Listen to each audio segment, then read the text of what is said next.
Good evening, everyone. Good evening.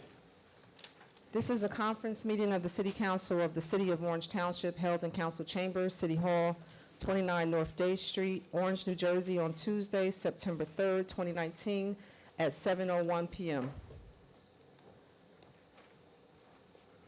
Roll call. Councilman Coley? Present. Councilman Jackson? Here. Councilman Johnson Jr.? Here. Councilwoman Summers Johnson is absent. Councilwoman Williams is absent. Councilwoman Wooten will not be here due to personal matters. Council President Eason. Here. Also present is Joyce Lanier, the city clerk, Chris M. Hartwick, the business administrator, Gracia R. Montillis, the city attorney, Kenneth Douglas, the fire director, Marty Mays, planning and public works director, Councilwoman Summers Johnson, and Captain Vinny Vidiello, police department, Marlon G. Towns, legislative research officer, Lisette Sanchez, record support technician. Please stand for a moment of silence.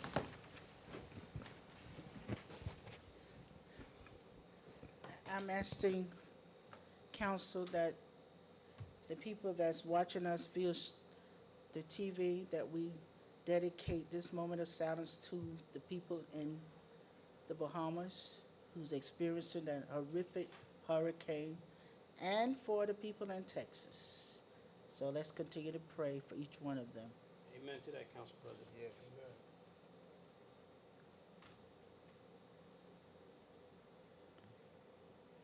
Amen. Please be apprised, anyone wishing to discuss agenda or general items shall sign one book. Each person signing the book will be allowed to speak for a maximum of 5 minutes. The requirements of NJSA 10:4-9 et seq, the Sunshine Law, has been met. A notice of this meeting was published in the Star Ledger on July 5th, 2019, and the record transcript on July 11th, 2019, posted on the bulletin board in City Hall and filed in the office of the city clerk. Councilwoman Williams arrived 7:02 p.m. Just call it as you can say here. I'm sorry, what'd you say? Councilwoman Williams Here. is here. Councilwoman Jamie Summers Johnson. Matters for discussion. Just before we get in there, I just have a few housekeeping items to the audience. Please be respectful tonight. We will have no yelling out. And if you feel a need to talk, we're going to ask you to step outside the door, because if you start yelling, then speaking out, the officer standing there will kindly walk over to you and ask you not to do that again. So let's make sure we are respectful of each other. All right, you can continue.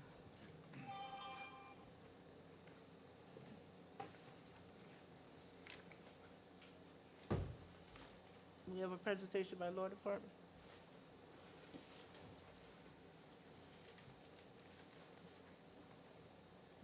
Good evening, everyone.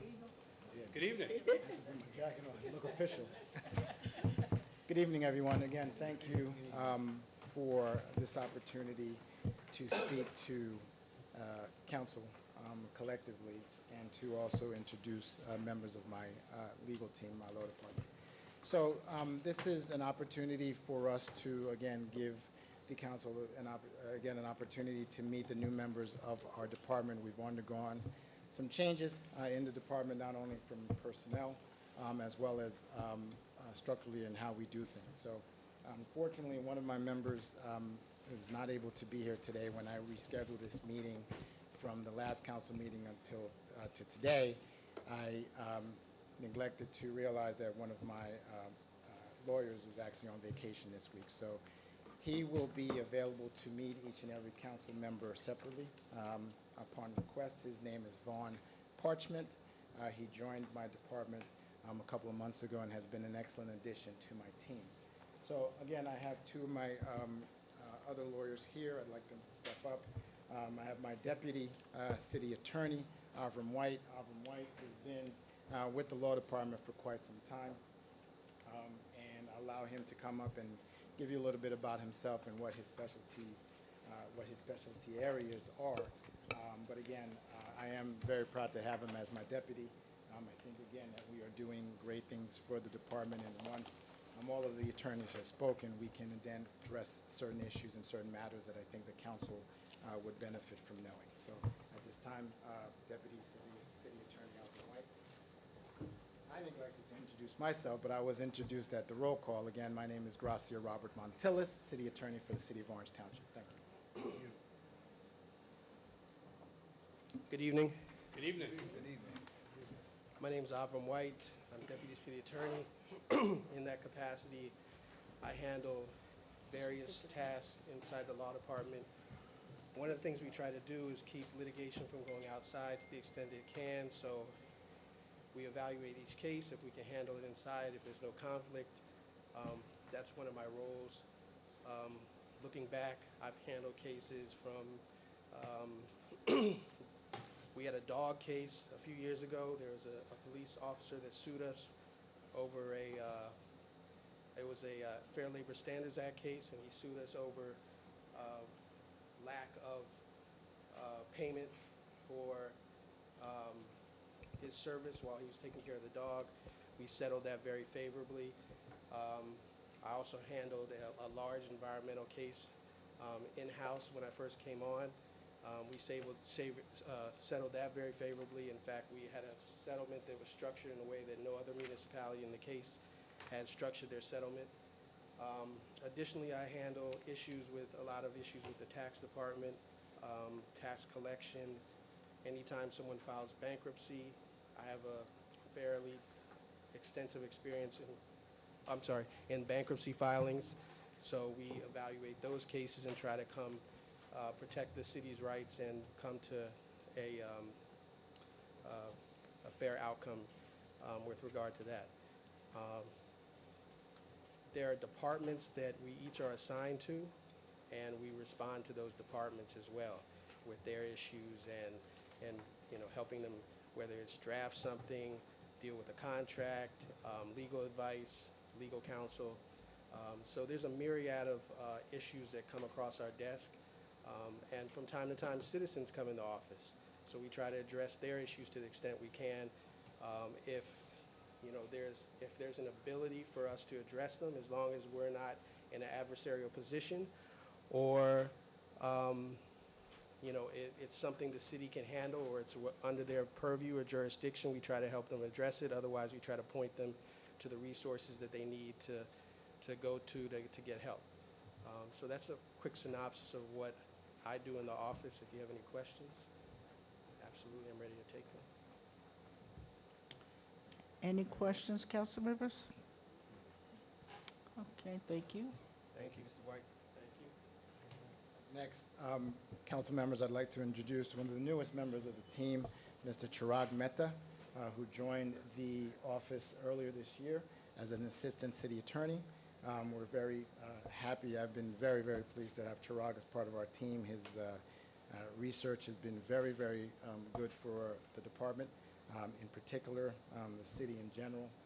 And with that, I'll let Chirag let you know about his specialties and what he offers to the department. Good evening, council. Like Gras said, Good evening. my name is Chirag Mehta, and I've been practicing for over a decade. Now with the city, what I handle is I handle the litigation claims and the workers' comp, the ones that we keep in-house. We try, like Avram said, to keep as much in-house as we can. And with the litigation, we try to make sure that we don't quickly just try to settle as quickly as possible. We have to work the cases. We try to get to a number that's comfortable. If we have to fight it out, we will. We have several cases that are, as of today, lined up for trial. We'll see if it actually goes that way. But I mean, the key is to make sure that if there is an amount that has to be paid by the city, all due diligence is done that everything was avoided to get to a particular number, and everybody's rights were protected, and the city doesn't have to pay out any more than the allotted amount or the amount that's right for that particular case. I think that as long as we all communicate with each other, we make sure that there are no surprises, that nobody says, oh, I didn't know they were going to pay out this for this. Make sure that everybody's on board. So if anybody ever has any questions on a particular case that we're dealing with, whether we have it here or in-house, I also deal with the outside counsel on our outside litigation that we've sent out. So I have an idea of what's going on with the cases that are outside of the city of Orange, and at least what's going on through e-courts. You get an idea of what's going step by step with each case. So, I encourage you, if you want to send an email or please stop by. If you have any questions on a particular case, feel free to reach out. Council President, All right, thank you. Councilwoman Williams? tell me your name again. Chirag. Chirag. Chirag, can you just, by way of your background? Okay. Okay. So I have, like I said, over a decade of experience. I was actually in Orange. I was actually one of the municipal prosecutors with Teresa. So, and in my own private office, which is located in Morris Plains, I do some civil litigation. I do some defense work. I'm the prosecutor in Morris Plains. And some workman's comp, obviously not to the volume as the city does, but through the experience in the civil litigation and just being an attorney practicing in courtrooms, you get to kind of know a lot of the attorneys. And I think a lot of the things that happen is familiar relationships. And if you can kind of know the attorneys beforehand, it makes it easier to kind of come to a resolution. And my key has always been, communicating with people often, because nobody wants surprises. All right. So that's kind of usually the way I go about things. And what about municipal law? Well, my experience doing municipal law is through in the office. We not only do I have my own firm, I'm a partner of a firm, and we're the city attorneys of Perth Amboy, Mendham, and Wharton, which is a small town near Rockaway. So we, through the office, kind of work on each case, on each issue with those three towns, Perth Amboy being the largest of all the towns Okay. that I mentioned. And so we kind of have experience just kind of going through it as a firm, because we have about 5 attorneys. Each of them, though one is the person that's quote unquote designated as the city attorney, we kind of through the firm work on it together and then kind of see. So I've been able to gain a lot of experience through not only being in Orange, but also going back to the office and working on things for Mendham, helping out with Perth Amboy. So, kind of get an experience in different towns and educate myself even quicker. Okay. Thank you, Council President. All right. Council President, if I may. Councilman Johnson? Assistant Attorney Chirac, how you doing, sir? I'm doing well. How are you? Great, welcome aboard. Thanks.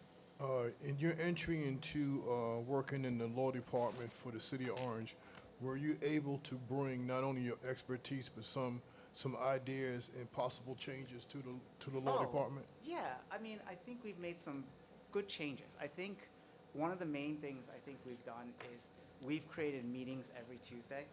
And so I think what that does is every Tuesday we're able to kind of talk about what's going on. Because, we all do have some outside thing going on, and it's common. And so we're able to come every Tuesday, and some of the things that Gross knows we as the city, the assistant city attorneys are not privy to. So Gross can kind of be like, hey, this is kind of on the plate. What's going on with this case? What's the story? We have a spreadsheet, well, now a Word document that has an update on the cases. We also have, and in that we'll have the deposition dates, the conference dates, the trial dates. Beatrice has been able to kind of, help out and obviously make sure that everybody's up to date on everything. So I think the weekly meetings help. I think just being able to communicate and being honest on like our own scheduling helps, because I think when people come in and they know, okay, Chirag's gonna be there this day, it helps out as well. So I think just being more transparent helps out, and being more open, and just having people being able to say, okay, this is what's going on with the case. I know what's going on, and if I have a question, I can reach out. And I can reach out to anybody because they know what's going on as well. Right. So what leads me into this question here. If the council presses the city attorney for reports on the area, your expertise that you work in the city, he can respond within a couple of weeks meeting absolutely. notice to give us updates on litigation that's pertaining Yeah. to your expertise. 'Cause- Absolutely, absolutely. That document is a working document. Right, okay. It's sometimes not, not updated every day, but I try Understood. on, I We don't try meet on every Friday. day. I try on Friday to kind of go through and give an update on whatever notices we get and trial dates and any kind of communication as well. Just to kind of give the city a little update on any settlement negotiations. Just so Gross has an idea of which cases might get close to settling, which one we're a little bit further away than we want to. Thank you, Council President. All right, thank you. Anyone else? Yes, Council President, this is for the city attorney. When will we be having another update on all our outstanding litigation? You can have another update. As a matter of fact, I'd request that we schedule one for the next meeting. Okay. All right. But also, to our city attorney, we were supposed to get a monthly report. Did you send one out yet? I have not sent one out yet. I'll send one out by the end of this week. Okay, please do, because Will we were do. supposed to get one monthly Will updating do. what you have on your plate, what's coming through and what's on, so. I'll send We'll one out by expect the our end of, first one in September, and then it'll be monthly going it'll be forward. monthly going forward, so you'll get one by the end of this week, just so that we can, and then you'll get one on October 1, going forward, the first of every month. Yeah. The only Okay. question I had, and I think Mr. Mehta answered it. I was gonna ask you, did you have anybody that had expertise in civil litigation? But he said he has some expertise in that. He does. He Yeah, does. so it's good. He has expertise in that. I do as well. With respect to my background, one of the things I want to piggyback off what Chirag said, and also in answering Councilman Johnson's question, I think we've assembled a great team. And one of the things that, again, as Chirag mentioned, is not only have our weekly meetings helped, one of the things that we've also instituted is what we do now is every time a new case comes in, we actually have a group discussion about the case, the issues, the facts of the case, the issues, we identify the issues, we identify the damages. We make an assessment at that point as to whether or not we're going to actually keep the case in-house or whether or not the case actually merits going outside. As Chirag said, and Avram touched on as well, we're litigators. All four of us are litigators, we're attorneys. We like to handle cases, we like to litigate cases, and we belong in courtrooms. We're going to keep as many cases as we can in-house. We'll send out the cases that merit sending out. But now we have a system in place where we're actually looking at the cases individually and having a discussion, a roundtable discussion as lawyers about the issues, and then we make a decision from there. And I think that has been not only very helpful for us as attorneys, very beneficial for the department as a whole, and also beneficial to the residents of Orange, as well as the council. So I think that's one thing that we've implemented. The other Council thing that President. we've implemented, Can I ask the Yes, city attorney Councilman a quick Johnson. question? Can I ask him a quick question? Sure. The gentleman, attorney Vaughn Parchment, is that the gentleman that subbed for you a couple of times? he is So it's not somebody we haven't met already? not somebody you haven't seen or Okay, met, that's correct? fine. I wasn't familiar with his name. Yeah. Thank you, Council President. And So- he also handles the Oprah requests. Correct. Yes. Correct. And so again, one of the other things that we've put into place is a system where we're back up to each other. And what I mean by that is Chirag has a deposition scheduled for October 20th. As his backup, one of the attorneys assigned to the office also has that on his calendar, so that that date should not and will not be missed by any attorney in the office. That deposition will be handled by the lead attorney, and if for whatever reason that lead attorney is unavailable, somebody else is going to step up. So we have a great a system of communication. We have a great system of reporting in the sense that every single attorney in my office has been assigned to a particular department. And that attorney is charged with touching base with the department head to identify any issues that are happening and to bring those issues back to me as the city attorney, and if need be, for me to bring those issues before the council. So one of the things that I've made a point is not only transparency in information and communication, but also a communication among us as lawyers. So with that, again, Vaughn is not able to be here tonight, but as Councilman Johnson pointed out, everyone has had an opportunity to interact with Vaughn Parchment. We will have a Law Department litigation presentation scheduled for the next meeting per the will of the body. And I'm here to answer any questions that the council may have, but again, I'm very proud of the team that we've assembled. Council President, Yes, I Councilwoman have a Williams. follow-up question. Where are we at on communicating technical wise? Have we upgraded our scheduling, I didn't hear. scheduling the system? Yeah, I think Chirag went through that, but we're still looking at the software that can be used. And we'll have to address the software acquisition through the IT department. Okay, thank you. Council President, just one last question. And all these cases and this whole, I guess, process, like we spoke about before, is all, I guess, managed by you. Yes. Okay, cool. Council President, one easy one. Yes, Councilman Jackson. Thank you. Mr. Mehta, your last name is M-E-H-T-A. Yeah, Can you spell your first name for me, Chirag, please? C-H-I-R-A-G. Thank you very much, sir. All right. Let me just make one comment before. Starting tonight, we will not do walk-ons. So I'm asking that if you have any resolution ordinances that you want to bring forth, make sure they're on the agenda. The celebrations and memorials can always wait till the next council meeting. Unless it's a dire emergency of the city that's going to affect the business of the city, or some emergency comes up, and then we will do a walk-on. But other than that, there will be no walk-ons. Because I don't see anything urgent about anything that's here tonight that it couldn't wait till the next meeting. Council So, President? hold on one second. We need to make sure that we have a lot on our plate right now. We have a lot we need to go through. So we need to make sure that we stick to the business of the city and make sure what we're doing is in the best interest of the residents. Yes, Councilwoman Williams. I am going to postpone because both funerals have passed, and I want to try to get, but one was here in a timely fashion, and it was overlooked, and then the other one, you know, people don't die according to our council meetings. I know that I have talked to other municipalities where in January they issue, it's like for these type of resolutions, because deaths are untimely, that we can go ahead and issue them and we don't have to wait, and it can be done by a resolution, and I'll give you an example and we can talk about that, but I am going to hold these off until the next meeting. And Not a resolution, but what does the mayor do? Not that. those? I'll give you a Okay. copy of what I'm speaking Yeah, of. okay. Okay.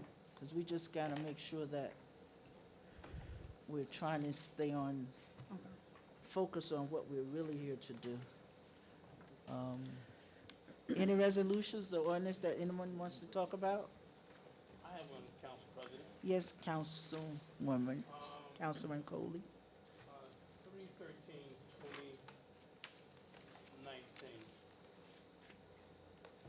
3/13/2019. 3/13/2019. Is this for the CEO? I mean CFO? What number is this? 313. 313. Read the title. 3/13/2019. This is for not the CFO appointment that you did for that person, but an extension of the existing contract to get us through the budget process. Okay. And 3/11/2019? Well, could I ask a quick follow-up to that? Yes. Business Administrator, where are we with the hiring of a CFO? We have a package of resumes that are being reviewed based upon advertisements in the appropriate trade journals, including the League of Municipalities and the GFOA. So we should have one by the end of the year? I don't know. We'll see. 311, Yes. what is your? 311 is being pulled. It's being pulled? Okay. Councilman Coley, I'm sorry. Can I have a follow-up on 313? Sure. Okay, that's all I was, For, were you 313, you have Yes. a follow-up? Yes, Councilman Williams. through you to the VA. On 313, is there, the additional funds, is there a outline or something as to why there are additional funds are needed? Why are there additional funds needed?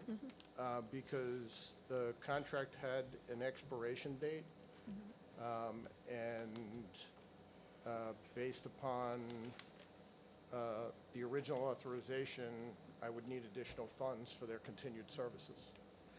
Okay, so this is because it ended on August 14th, so this is basically prorated to the end of? Correct. Okay, gotcha. Thank you, And I made provision for it in the budget. okay. And I have another one, Council President. Yes, Councilman Coley. Yeah, 314, 2019. I guess this to our BA, has Kit, our water consultant, is she okay with this, sign off on this? So all this resolution does, so that everybody's clear, is in consultation with the mayor and the city attorney, we reviewed the resolution that was originally adopted, 207-2019. And that resolution authorized this contract as a professional service agreement. It actually should have been authorized as a water operations and assessment consulting services agreement under the exception to the local public contracts law that allows for such contracts. What this resolution does is correct the statement of legal authority to enter into the agreement so that the record's clear. And that's all it does. Nothing else has changed. And as some of you probably know, the contract was terminated, and we brought one of the principals of the contracting entity on the city payroll. Okay. Thank you, Council President. Thank you, Mr. BA. Thank you. Any other ones? Yes, Council President, if I may? Sure, Councilman Thank you. Johnson. Some of these are very simple, but I need some clarification. The first one I'd like to look at is 298-2019.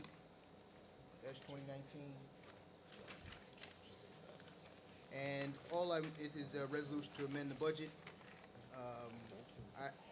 I have a question about one of the columns, FCOA. What does that stand for? 298, FCOA? 298? I'm sorry. That's all right. FCOA. Okay, what about, And what I'm asking is just the column FCOA. What does that stand for? why is this on here tonight? Is it FCOA? FCOA. Yeah. let me look. I think it's, I thought we was doing the amendments on the 17th. No, the amendments have to be introduced in the resolution tonight in order to have the public hearing on the 17th and to do the Gotcha. publication.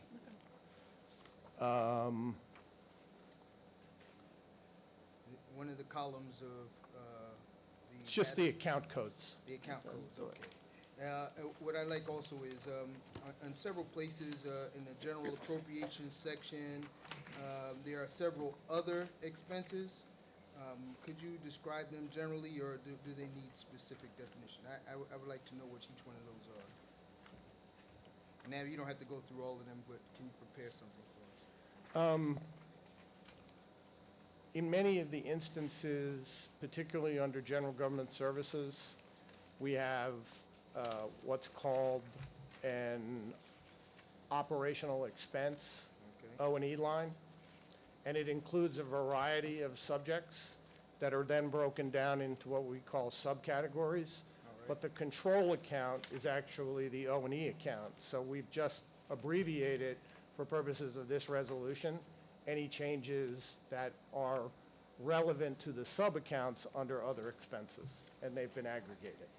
So other expenses are operating expenses that are in several different categories. Correct. And we will see those represented on the bill list at other times. That's right. All right. That's all I had on that. I would also like to ask about 299, if I may.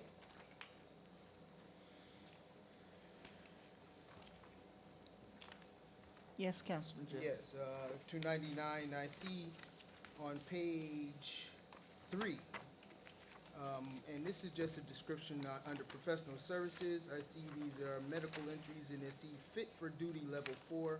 What does that mean?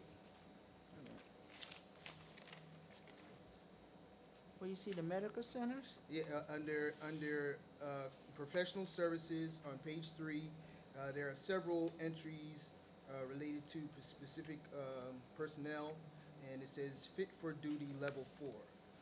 What does that represent?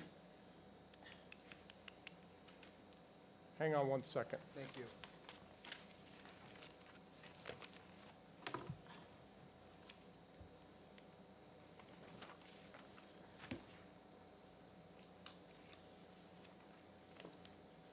Isn't it straight or hot? Wait, Isn't that the police my officers? question is, shouldn't that be in closed session? I'm sorry, what? Shouldn't the answer be in closed session? That's what I'm looking up. I'm also looking up some of the detail that's in here. But I think if you're gonna answer that, because this is a public document and there are names listed, you should answer that in closed session.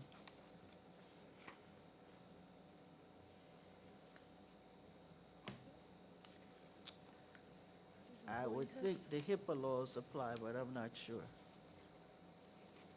What is the opinion of the city We asked attorney? our city attorney. Yes. Aren't they employee tests? Aren't they employee tests? No, they're actually. We're on- Okay, okay. Hey, Gross. Yes. Gross. Come here a minute. Who, me? Can we give them 2 minutes to discuss? Certainly so.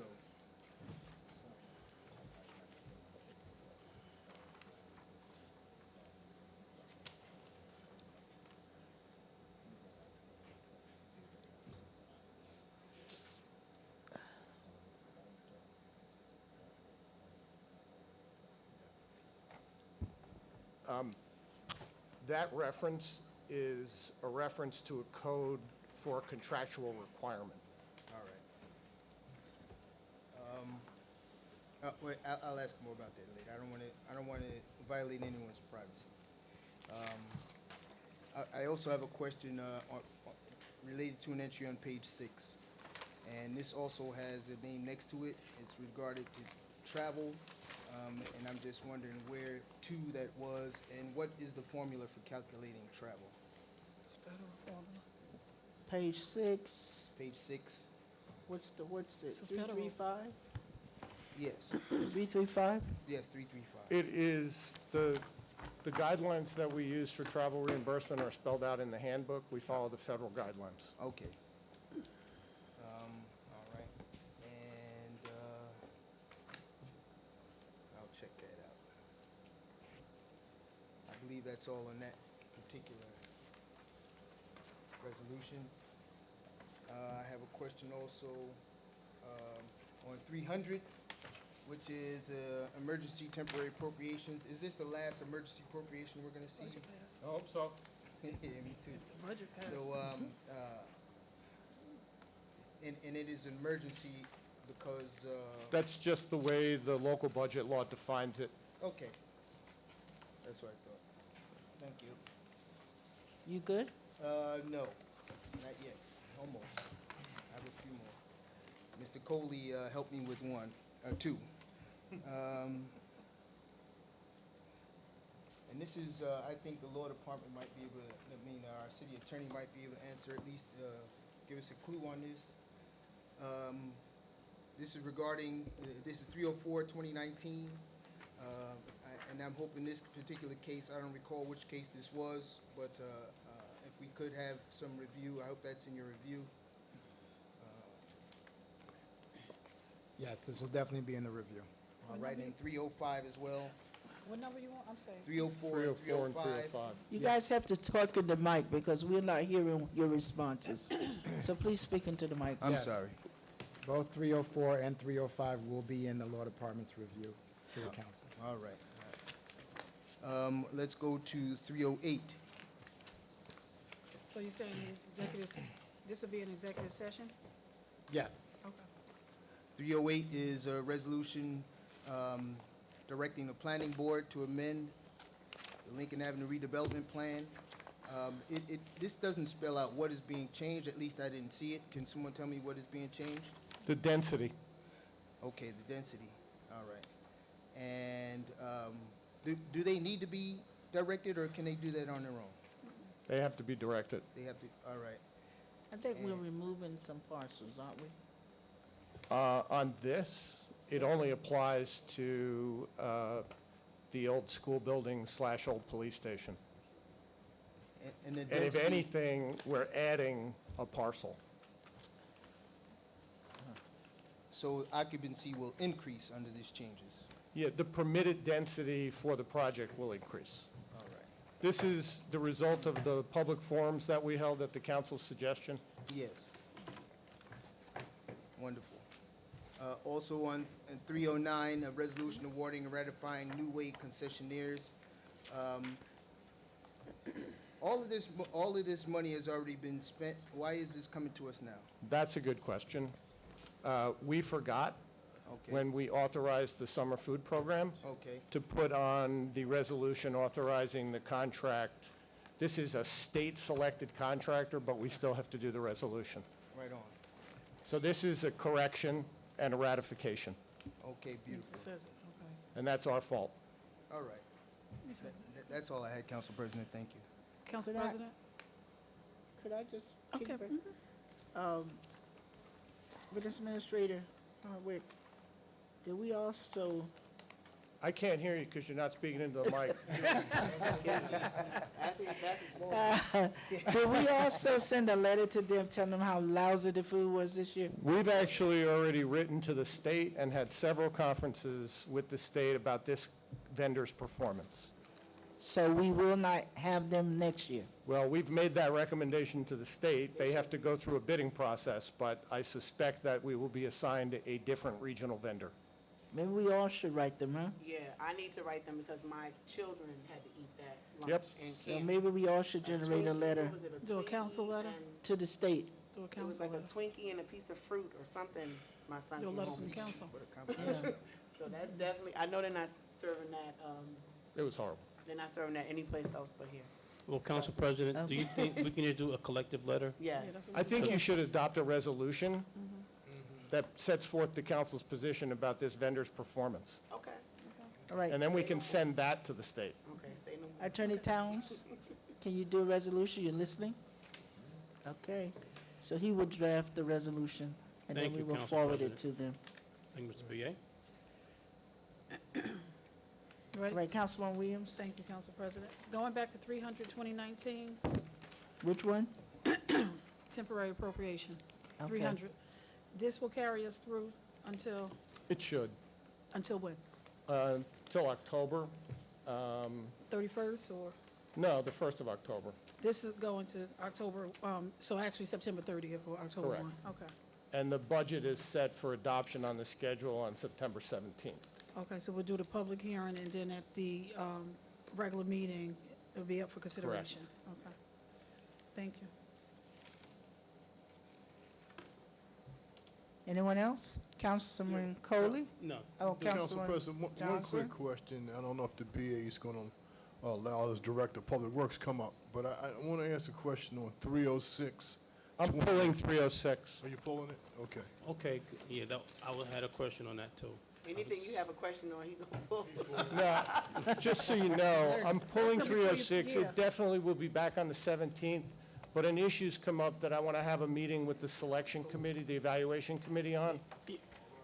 And the recommendation may change. It won't change the vendor, but it may change one of the options that we select. And while we're talking about that, maybe it's in there, but I didn't see it. Is there a performance clause in this contract? There is. Okay. I guess during your selection committee, can you please let them know, they do a horrible job with putting your garbage cans back. They throw your trash cans anywhere. A lot of times they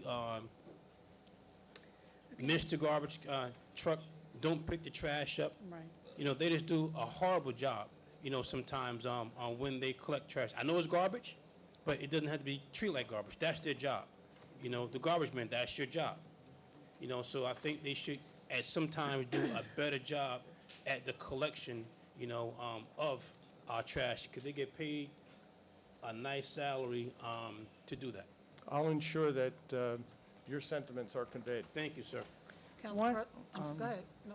Business Administrator Hartman, one of the things I think, because initially, remember we did that contract, they supposed to have a broom and a shovel to sweep up what they I spilled. haven't seen a broom and Me shovel. either. On the back of the trucks, Since Corvina was. But before. one of the things that I think the reason is because I noticed, and in talking to, they have a time limit for each section that they do.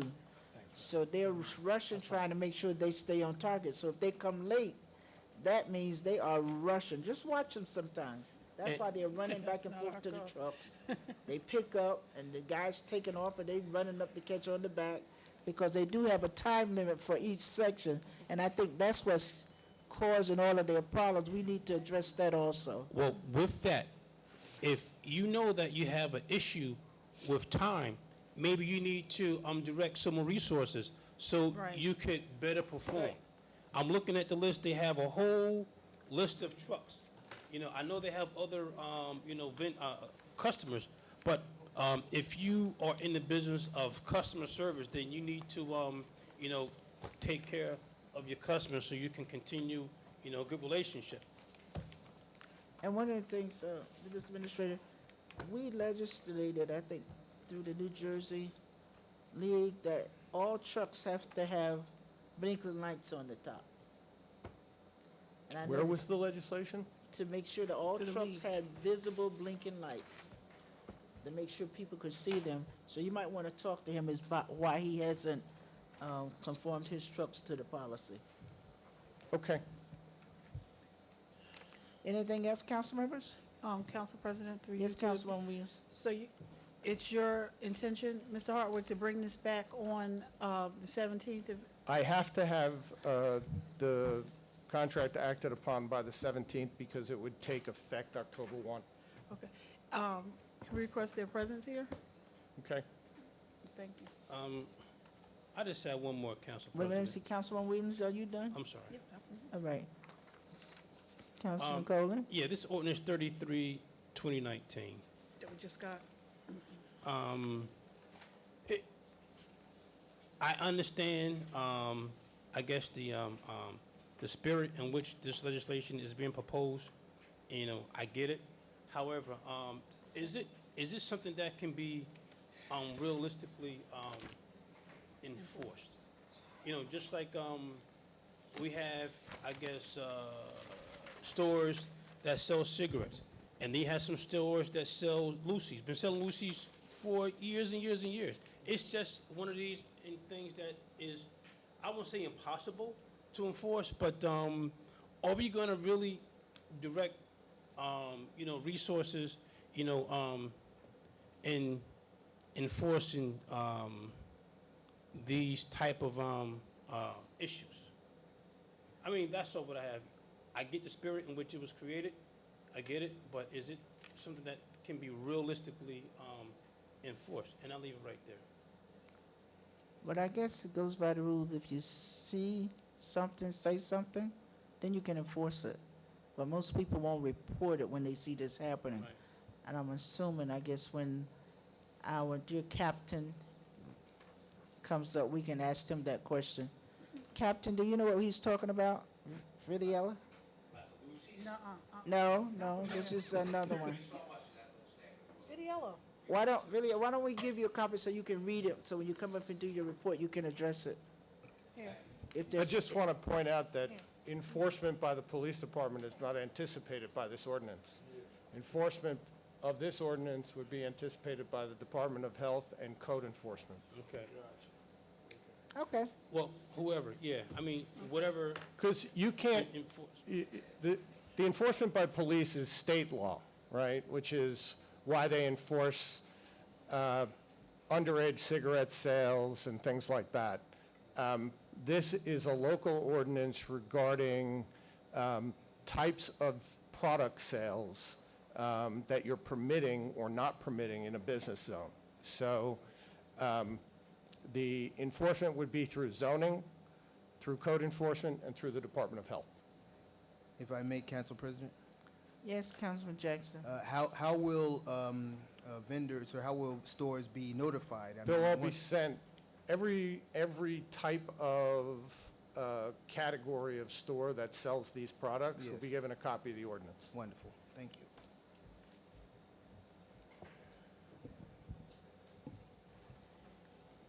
Anything else, Councilman? Thank you, Council President. Okay, can we have a motion to close? Move. Second. Motion by Councilwoman Williams and second by Councilman Colin. All in favor? Aye. Any opposed? Meeting adjourned at 7:52 PM. Directly into the next phase.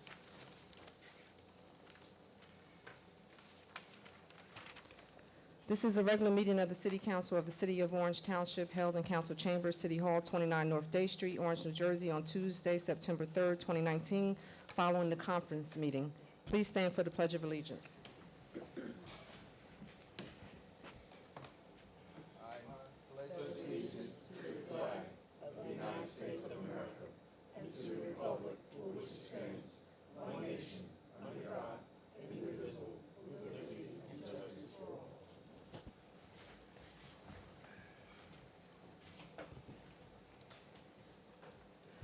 Roll call. Councilman Coley?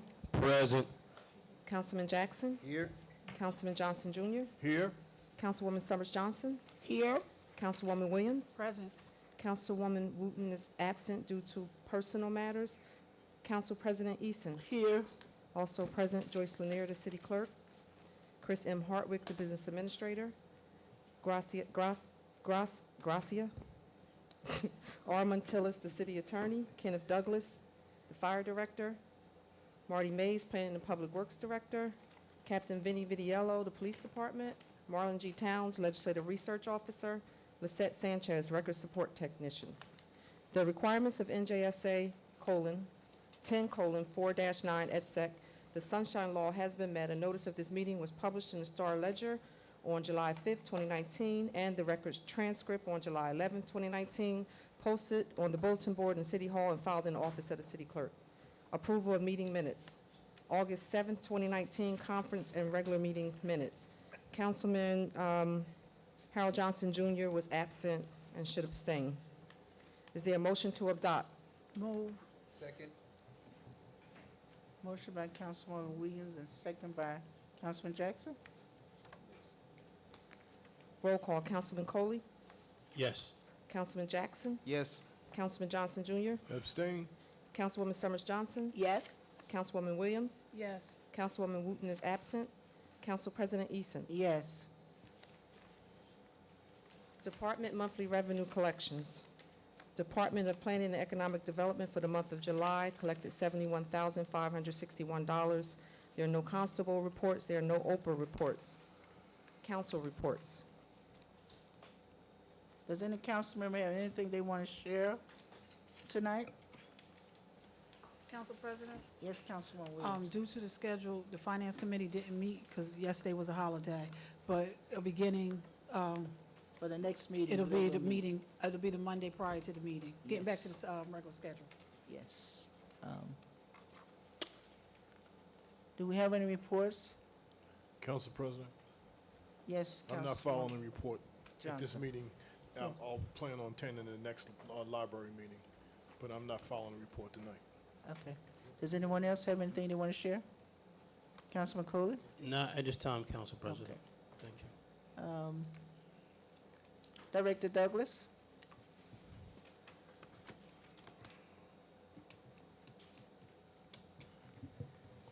Good evening, Council President. Kenneth Douglas, Fire Director. Just want to say just glad to be back. I was out for a while due to injury.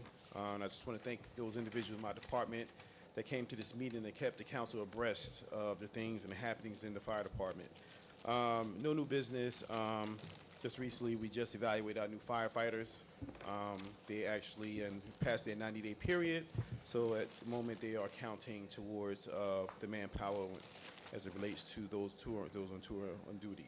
And I just want to send blessings and prayers out to those affected by Hurricane Dorian. And just if some of you didn't know that we have one of our bravest actually was deployed last Thursday, part of New Jersey Task Force 1 to help with the relief efforts in case the hurricane actually did some damage down to the southern states of New Jersey.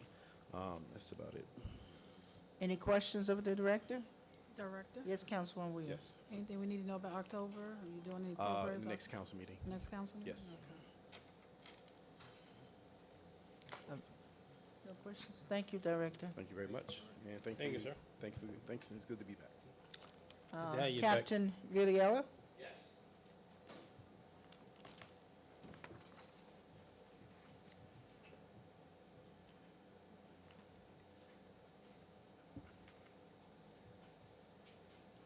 Good evening, everyone. Good evening.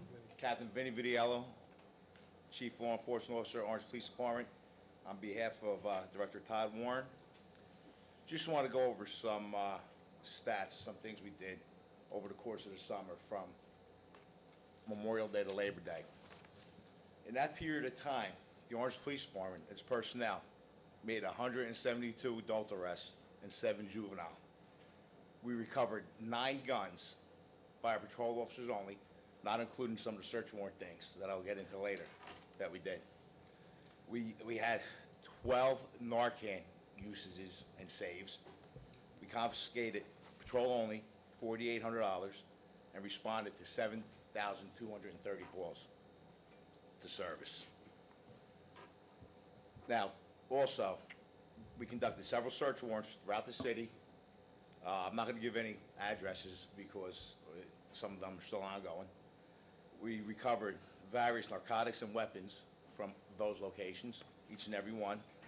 And just one, most recently, about a week ago, we did a joint search warrant investigation ongoing with the ATF, in which we recovered 3 handguns, 27 envelopes of heroin, 14 ounces of PCP, and 3 pounds of marijuana and $25,000 in cash. Now, during the summer months, as you guys, I hope you saw them all, we deployed the new personnel, 9 individuals, on walking posts throughout the city, combating our hotspots, mingling with the community, and having them attend some of our events. Some of the events that we participated in over the summer were the Caribbean Festival, Latin Festival, National Night Out, the House Music Festival, the Backpack Giveaway, and in conjunction with the fire department, the Junior Public Safety Academy. Now, with that being said, from the beginning of the year to this point now, to August, our violent crime went down 12% and nonviolent 10%. So, with that being said, the guys are out there, the officers that you're giving us, that are coming out of the academy, they're making an impact in the city, and the police department and its personnel, highly motivated, and they're doing a great job out there. So we're down 12% up until this point from last year. We're down last year and the year before. So each year we're going down. And what I attribute that to is the administration, council, and everybody giving us more boots on the ground and letting us implement our programs and our procedures and protocols to handle and combat the crime in the city. I'm done with my presentation. Any questions? Any questions? Easy one, Captain. How Yes, are you this Captain. evening? I'm Yes. very good, thank you. All right, good to see you here today, man. Good to see you guys. All right, can you tell me how many officers we have now in full staff? 135. All right. And we're also putting, we're gonna hire 8 more, 2 already PTC certified, and 6 will be going to the academy. What are PTC certified? Meaning they went to a PTC certified police academy. So they're Okay. ready to go. Oh, all right, With some all right. in-house training and servicing. They'll be on the street. How many more? Physical training certification. Yes. Means they're in shape. Police Good thing. police training commission. Or peace training. Certified through, yes. And how many more you That too, adding? because they gotta be in shape. Yeah. How many more you adding, you said? We're gonna add a total of 8 more. Okay, great. Thank you, Captain. That Stay being safe. said, any update on the cars? Pardon? Any update on the cars? No update from what I've said 4 times, which is that we ordered 2020 models. They'll be in November. The only models that have arrived are the cheaper models that we got deals on for 2019. And the command is well aware of the arrival dates. Yes. As well as the dates that they'll hand over the keys to some of the vehicles that we'll be recycling out. That's the deal. And we're very happy to be getting these new cars, and we appreciate it. I'm just looking, I'm gonna write the date down. I wanna see, make sure they come in November. The other thing is, Whatever we get, we'll work with. what did we decide about cars for side jobs? So the officers don't have to use their personal cars? We discussed that, and we have a plan going to take place once we get the cars. Okay. And could you check and make sure that the crossing cars get their raincoats? Yes, the place has already been notified about that. Because I make sure they had enough money on their voucher to get the Yes. raincoats. Okay, That's included. all right. Thank you. Council Thank you. President? Yes, I yes. have, Councilman one Johnson. question. Thank you, Captain Vinnie. Yes. You've been around for a while. Yes, I have. Yeah, and I like the stat reports, but I also make a habit of always asking you, from year to year, how do you gauge law enforcement and your ability to do the job? And your ability, I'm talking about the whole OPD, versus years in the past, or just last year. How you feel about the department? Well, I feel that we have a better working ship with the administration and the city council. And, that means a lot to the morale of the department. You guys, you've been getting us more boots on the ground. We've been satisfying contracts. So that in itself adds morale to the department, and the guys are out there and with a new sense of rejuvenation. And they're really, really putting their nose to the grindstone and taking value of what they're doing. And making the town safer. Making the town safe, yes. And you know what? All these stats are UCR. I'm not just reading anything. It's from the federal government and the state. Thank you, Captain Vinnie. Thank you, Council President. Council President? Yes, Councilwoman Williams. Mr. Villa, look, you've been around a long time, right, sir? Yes. Do I look that old? No, not at all, sir. We have a natural disaster, and Director Douglas just mentioned when a fireman went. And we have had situations where police, I guess it's done through the county or whatever, and Yes. they deploy. Have we gotten that request, and are we We prepared? haven't got that request. And if so, are we prepared to? Yes, we are prepared. Okay, that's my question. Yeah, Thank we're you. always willing to lend assistance where needed. Okay, thank you. Business Administrator, while you still Hardwick, I want to request that we do, I don't know if we'll be able to do it at the next council meeting because we have so much on our plate, a presentation on the scams that's going through the city and our seniors are the target, that maybe you guys can share some information. And for those that are watching, they can pick up on some of the pointers they can use. I think the biggest one right now is the gift cards. Buying the gift cards because you're gonna get locked up. So would the police be to put together a presentation that we could present one night, just to talk about the gift cards, the text messages that they're getting on their phone, how they should not pay attention to any of that stuff and just let it go, the phone calls they're getting, because they're going to the stores buying the gift cards, thinking that it's legit, so they're all getting scammed. So can we put something together maybe one night and talk briefly about that? Absolutely. We'll absolutely put it together. Okay, We'd be happy to do so. all right. Council President, can I follow up on that? Beg your pardon? May I follow up on that? Can you follow up on that? Yeah. Sure. Follow-up question. We did a no-knock ordinance. Has there been a protocol set in place for the same reason, like public service, when they opened that up, was one of the big culprits, the door, but that's door to door. But there was really no protocol, but it was kind of aimed at the same reason, to prevent these opportunities from Sure. coming into our community. We really haven't had any problems recently with that at all. No. But But do we have a protocol? we'll put one together. Okay, Yeah, thank you. okay. I think the seniors need to hear that, so they don't react to No, absolutely. everything they hear, and when people call them on the phone and say different things. Just So, a reminder, Council President, that you have the audit report from the auditor on the 17th. That's why I And- said we won't do it on the 17th. Okay. No, And I the said corrective not action the plan. 17th, because we Okay. got a lot going on, but maybe the first meeting in October. Yeah, we'll have community service bureau put something nice together Okay, for us. all right. And when they're putting it together, put it together with the thought in mind that we take it from there to the senior buildings and to each of the communities. Absolutely. Ward meetings. Good, good idea. All right. Thank you, Captain. Okay, can I leave with just one thing? Sure. Remember the Orange Police tip line, calls are confidential. Number is 973-666-0097. Again, 666-0097. Do your part to keep the community safe. We appreciate it. Any updates, Bozier? Bozier he's getting progressively better day by day. It's going to be a long process, but he is getting better.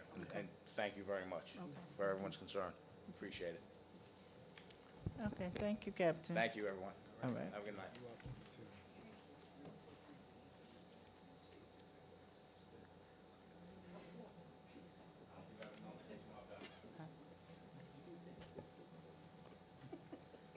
There's no one here for Public Council Works. President? Is anyone here from Public Works? Council President? Yes, Councilwoman Reed. I'm talking about the Public Works Committee. Public Works Committee? What about it? I'm getting ready to ask some questions about the Just hold on, because she has a letter she needs to read. that's what, okay. Yeah, okay. So, communications and petitions. Council President asked me to read this letter into the record from Caitlin Gordon. Dear Council President Easton, please accept my immediate resignation from the Public Works Committee for personal reasons. I thank the council for the opportunity it has given me to be on the committee the number of years I've served. I wish success to the future cooperative work of all involved. Respectfully, Caitlin Gordon. Okay. Is that what you wanted? And I have additional as well. I have yes, that plus additional. Okay, yes. Mr. Hartwick, I know, and through you to Director Mays, Council President, or Mr. Hartwick, we have talked about, over in the East Ward, particularly Central Places, some properties that have been,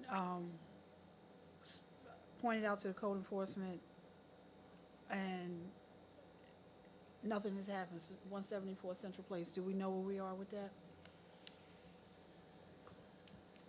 I actually got an email today, if you just give me a minute. This is one of the ones you texted me, you emailed me about last week, right? Or the week before. Right, but it's been like a request for over. I okay. know. Uh-huh.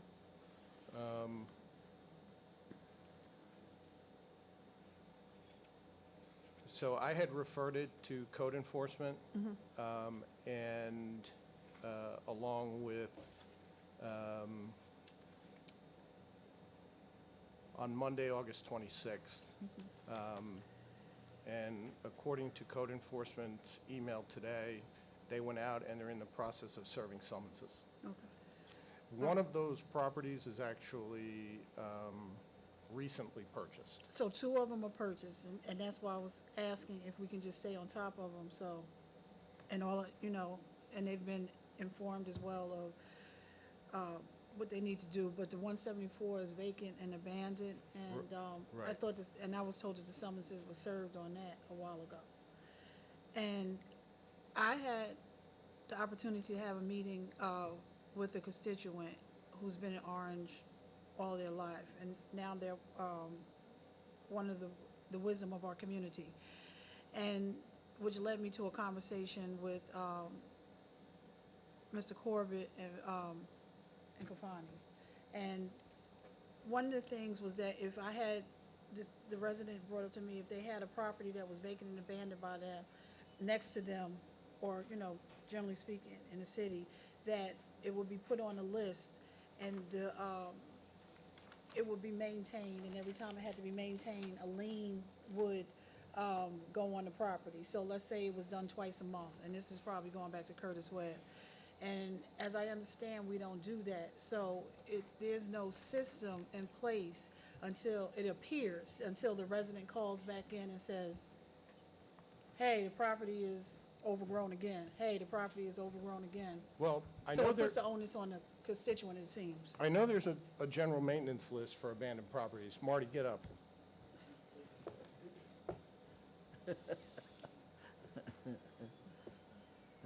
Marty Mays, Director of Planning and DPW. We do cut properties and we do place liens on them. And you're right, a lot of times, the complaints come from people that live next door to them. But do you have certain properties on a schedule? We have certain ones that we do that where we can't find people, yes. Okay, what's the process for getting on the schedule? Getting on the schedule is being noticed as a problem property, and for example, the ones on Oakwood Place Central, some of them ones we cut on a regular basis. So that's exactly, those are not, because 174 has never been cut. That would be on, and Chris, if you, okay. Yeah. Okay. It's been uncut for 3 years. Okay, so, and then there's that's 174 Central Place, and then there's 171 Oakwood Place. That the only time it's maintained is when I get a call from the constituent or other council members, and then in turn we call you, but it's not done without the initiation from the constituent call. Some of them are, some of them aren't. What you're saying is absolutely right. Some of them we get calls.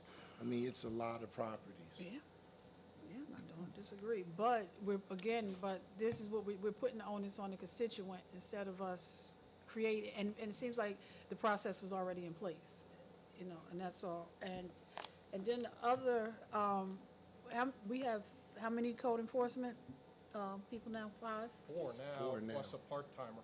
Yep. And so, 4.5. so now they're back to assigned to specific wards. That's right. Okay, and is there any, so is the part-time helping to cover the wards that may have more need? No, the part-timer is helping to cover weekend and evening hours where we have witnessed construction crews coming in at 5:30 on a Friday evening and spending the weekend Yes. renovating a house. Call you every And the other thing that we've noticed is volleyball and soccer tournaments that are unsanctioned That's in right. private yards where they're also selling beer. Okay. So that's why we put on the part-time code enforcement person on weekends and a couple of evenings. And I guess I ask, is one code enforcement per ward sufficient? No. Are we- Well, that's a tough question. Okay, all right. It's the most we've had in a while. Okay, We right. had 4. We lost a couple. I think we went up to 4 shortly, right around 2017. And given the budgetary constraints that we deal with, 4 is,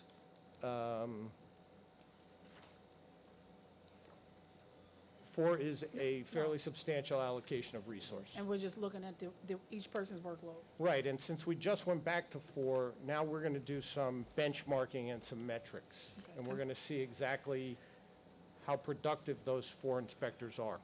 And last but not least, and this is, and Council President, you have talked about this as well, the Main Street, how are we gauging if people are sweeping in front of their stores? And there are areas that are more challenging than the other, but it's nothing to walk on Main Street at, like 7 and just see, and, paper all over and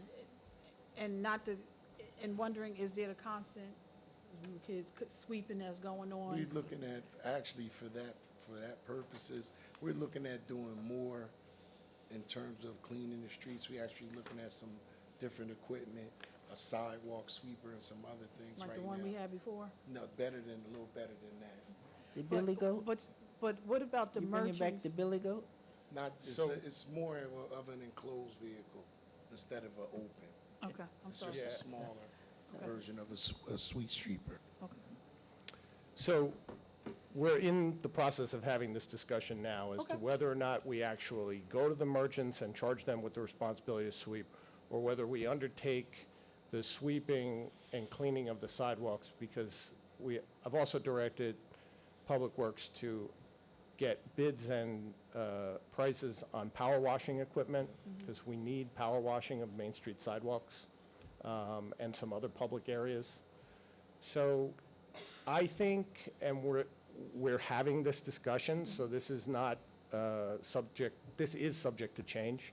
I think that our resources, our code enforcement resources would be better spent in other areas, and that Public Works can handle the sidewalk sweeping and cleaning on Main Street, if they had the right equipment. Can you, and I'm sure you know, but can you do research and at an appropriate time report to us about a downtown Main Street and? Okay. Yeah. Okay, That's actually part of the discussion. okay, that's, okay. Council President? And, But, and council, yes, Council, hold on, that, Summers Johnson.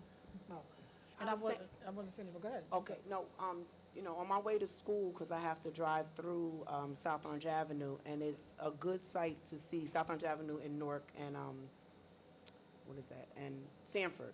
And it's a good sight to see, they have I think I talked to you about it, I think it's a group that cleans downtown, they're downtown South Orange Avenue, Newark though, and I know South Orange also has it because they wear orange, and I just think, I mean, Public Works could try and handle it, but have we looked into having someone out there all the time? Because it's not something that you could leave for 2 hours. I mean, I see people literally eat as they're walking. It's like a trail, you know, so it's something that it is our only area. And I mean, it would be great to have the merchants do it, but like I said, it's a ongoing, all day type of, somebody needs to be maintaining it. It's sad that you need to clean up after grown people, but we do. And I shop on Main Street, and you know, you shouldn't have to walk through all of that. And if you have enough garbage cans out there, they're just not, the garbage is not making it to the garbage can. But I don't know, I mean, I don't know, on top of everything that Public Works does, if they're maintaining abandoned properties, is it cheaper than buying a sweeper? Is it cheaper than hiring someone, you know, or even community service? I mean, you know, like we used to hire them to do to get their hours done, you know. I mean, I don't know. It needs to be a look like how you have on that vest.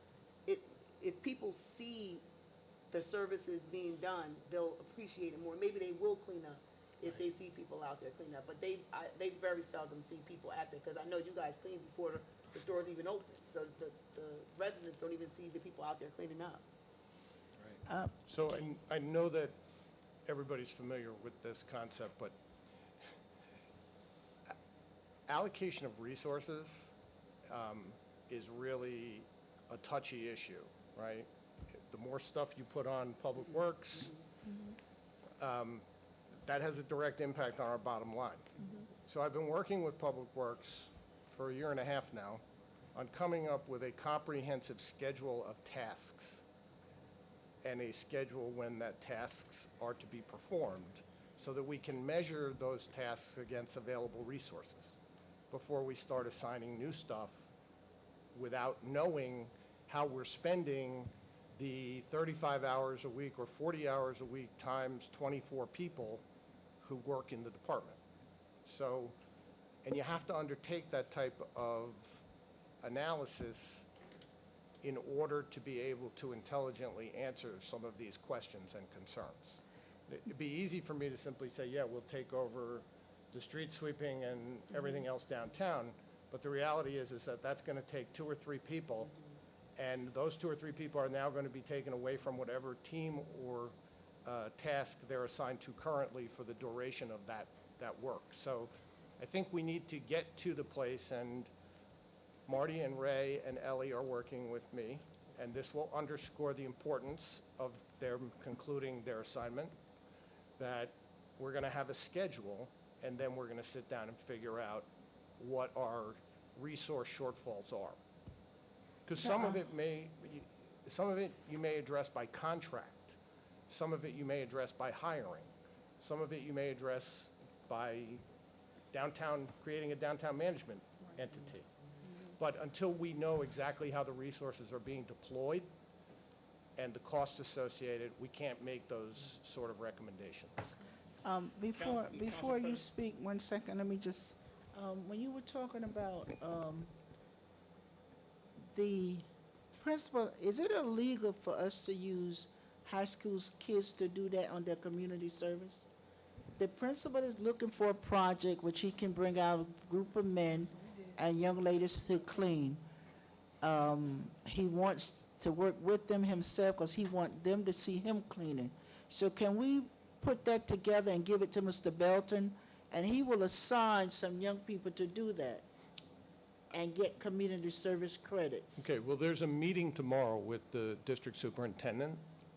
I don't think Mr. Belton is gonna be there. I Okay, think that's something you need to go to him directly and let him put his team together, and he will come out and have his students clean Main Street and give them community service hours. okay, well, I'll ask the superintendent if it's okay with him that I speak to Mr. Belton.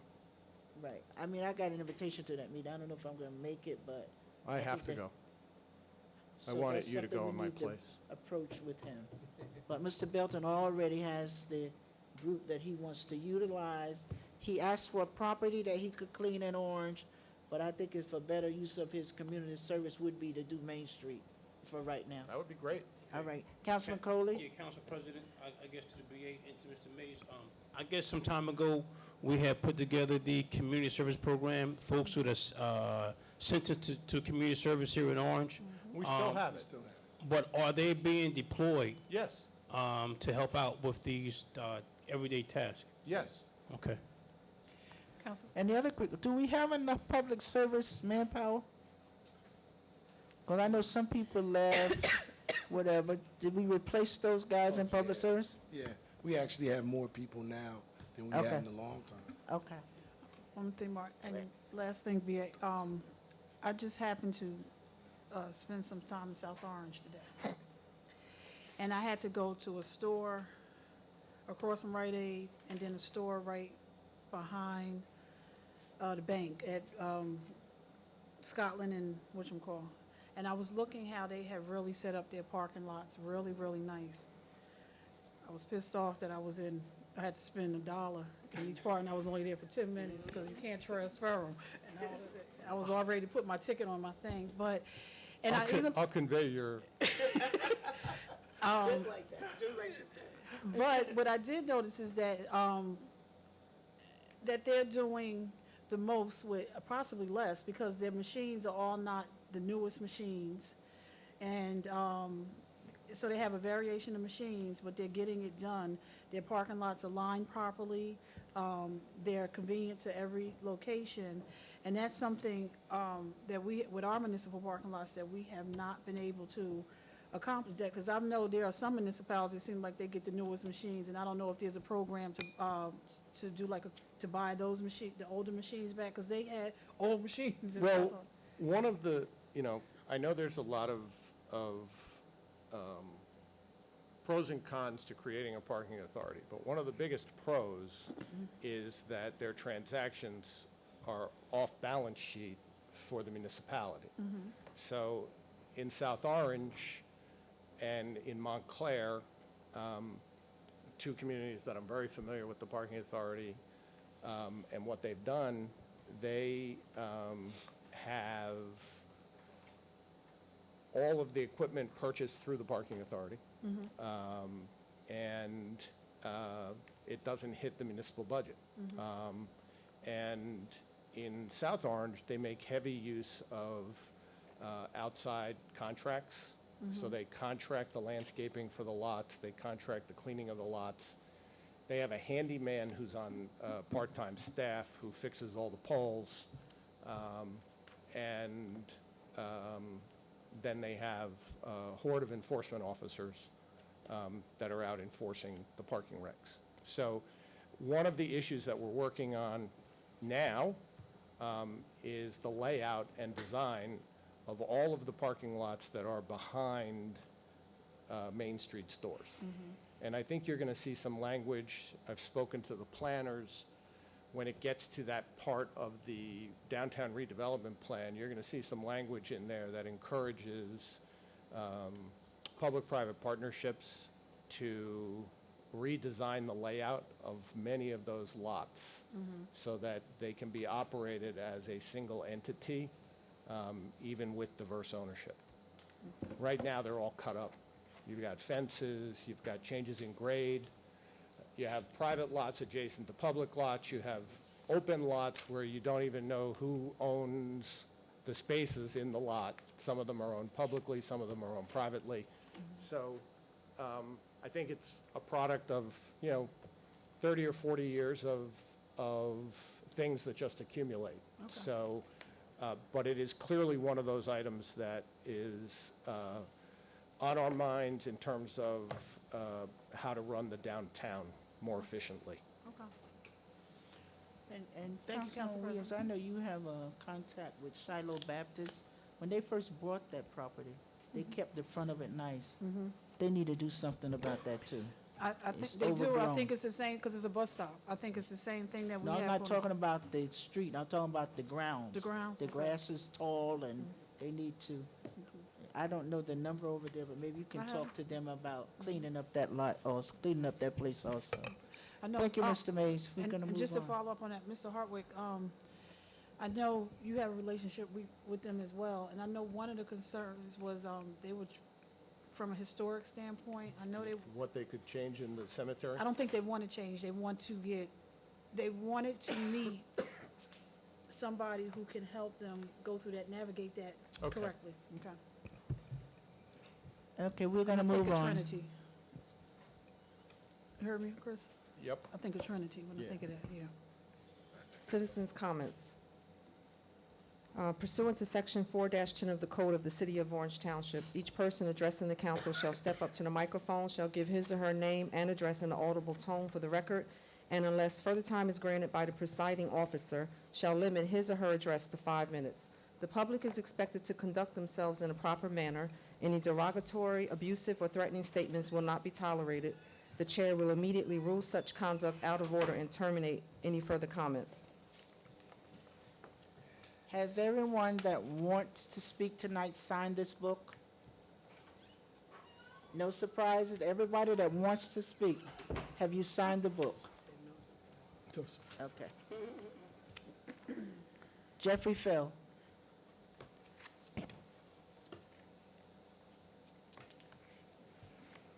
Good evening. My name is Jeffrey Feld. I'm a local businessman, attorney, and a mortgagee whose local business address is 268 Main Street, Orange, New Jersey.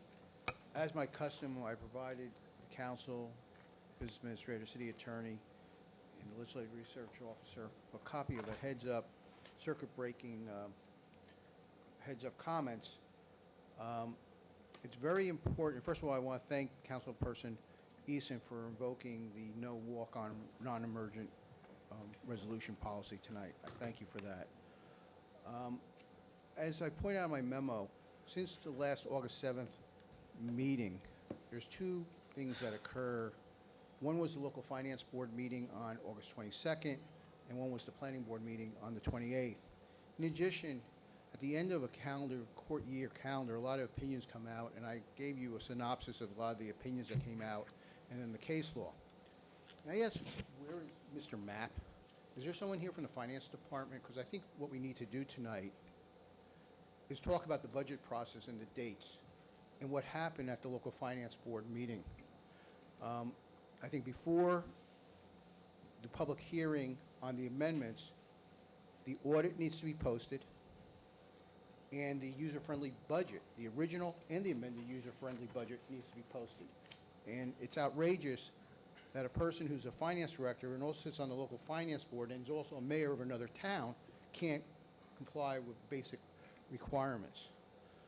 I thank you for answering the question about the amendments to the redevelopment plan. Earlier today in the conference meeting, there was a presentation about the law department. I implore you to focus on 4 things that happened today in cases involving me. Look at the work product of your outside counsel and your in-house counsel and letters and communications. And also look at the communications from the court to the city. Because the city hasn't responded to various court orders. That's contempt of court. When you ask about the goodwill of the community, we all forget what happened in February 2016, where Judge Christine Farrington was sent from Bergen County to Essex County, and she made the original findings in the trial court case against Mr. Edwards and our mayor.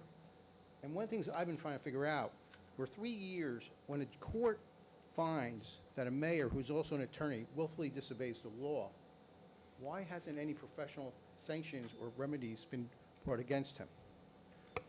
Please focus on transparency, accountability, and adherence to the rule of law. One of the things about this meeting, the meeting agenda was not posted on the public agenda 48 hours prior. And it always seems when there's a Monday holiday, something happens, falls out of place. We should stop that. But please explain to everyone tonight, what are the dates for the budget process? Because there are important dates that everyone needs to know. Like on September 11th, 2019, the local finance board will be meeting again.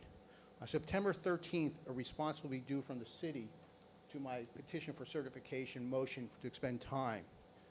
On September 17th, that will be the budget hearing. And September 18th, it looks like we will have at 8:45 in the morning a failed 18 case management conference.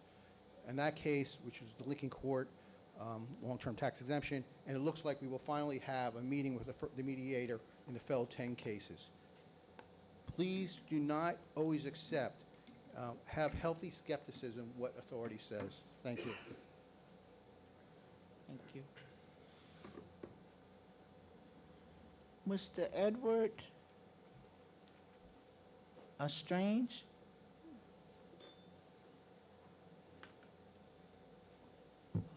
Honourable President, Council members, yes, my name is Edward or Ted Lestrange. I'm not a resident of the City of Orange.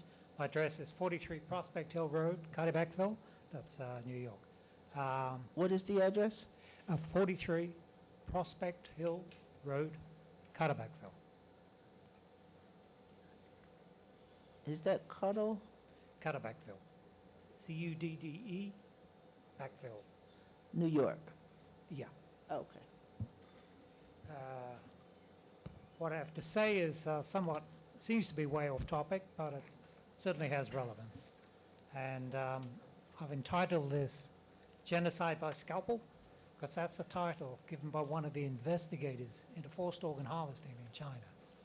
Their updated research concludes China's hospitals transplant between 60,000 and 100,000 vital human body organs each year. But China's no real organ donation program. Here in the US, with the most sophisticated organ transplant system in the world, a patient can wait 2 to 3 years just for a matching organ to become available. In China, the waiting time is measured in weeks.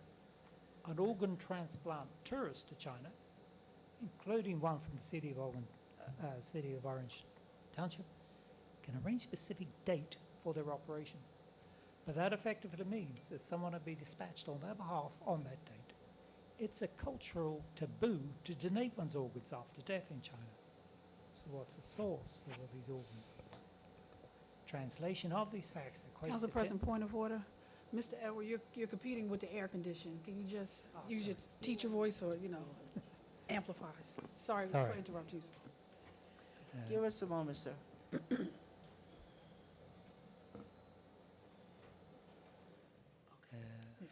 Okay. Sorry.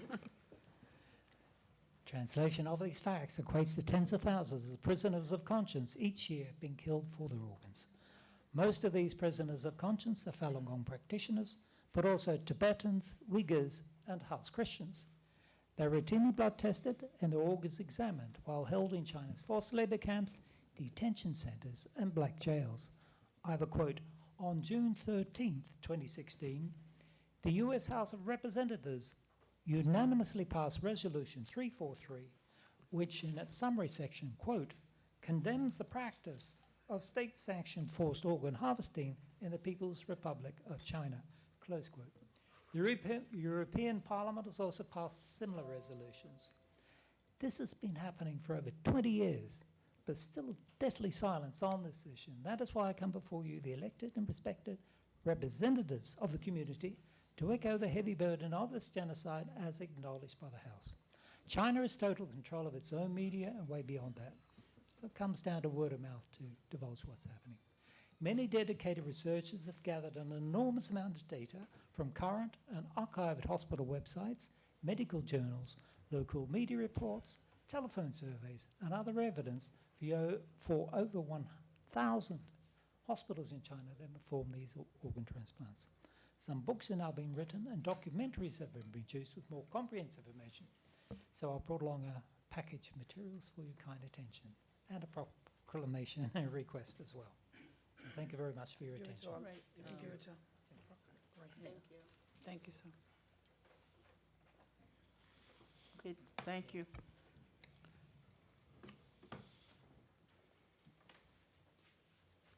Forgive me if I pronounce your name wrong. Dara? Derek Tate? Yes.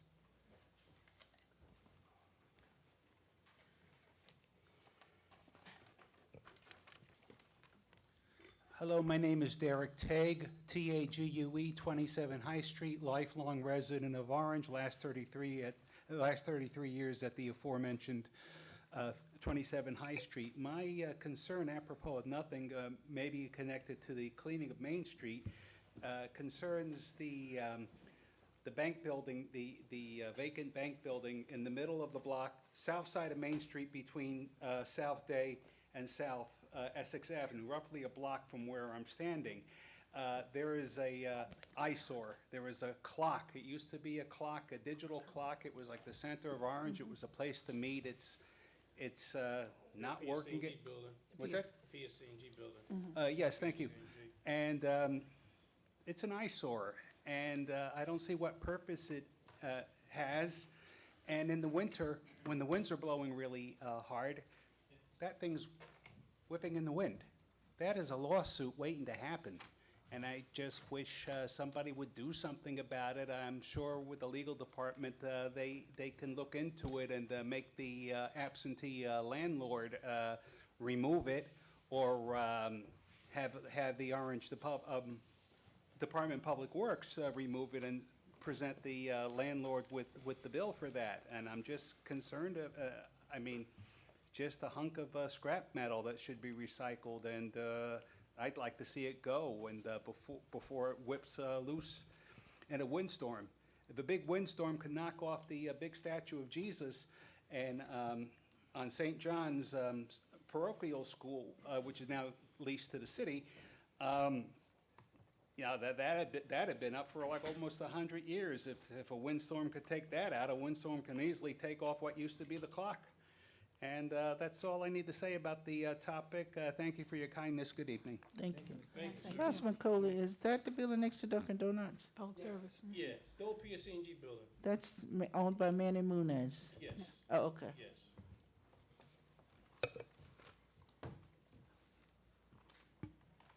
Mr. Levine? Or-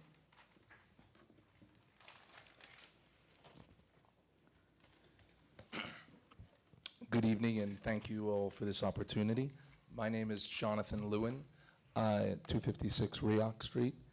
I represent Nahariak Development, and I wanted to address you just in regards to the Rioch Street redevelopment zone. Really by way of an introduction to those of you who I have not yet met. I've had the pleasurable occurrence of meeting Mr. Coley, Mr. Hartwick, Mr. Mays, the fire director, and others. I would like to just apprise you of what will become more formally presented at the appropriate time. We have, in the interests of Orange, towards the betterment of its aesthetic, residential, and economic good, made attempt to bring the Rioch Street redevelopment zone into a common control. And as a result, since 2016, we now represent the largest landowner within that zone. We are in the process of presenting our plan and our vision to the city of Orange, which will mostly, as you can imagine, include a residential complex in the zone to begin with on the north side of Rioch Street, and then the south side. So tonight really is the way of a hello, and also an invitation towards comment and suggestion, and we will certainly have occasion, hopefully, to meet all of you collectively again, but also personally. I would like to mention at this time, and again, I'm not represented here by legal counsel, I'm speaking as a citizen. There was a resolution passed in June 5th, 2019, Resolution 205-2019, which did designate portions of areas which we had under control to a different development team, and I think that will at some time need to be appropriately addressed and readdressed and modified towards the betterment of the city of Orange and towards bringing the Riox redevelopment zone into a appropriate and good fruition. So again, I thank you all and look forward to engaging you all again. Thank you. Thank you much.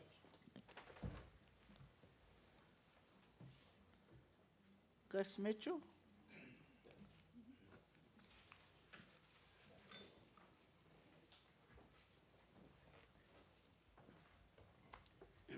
Not yet.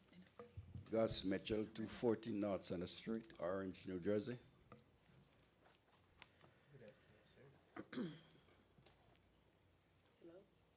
I have two issues. 2 weeks ago, I was informed that the firehouse in Washington Street was closed. I would like to know when it was officially closed, why the community was not informed,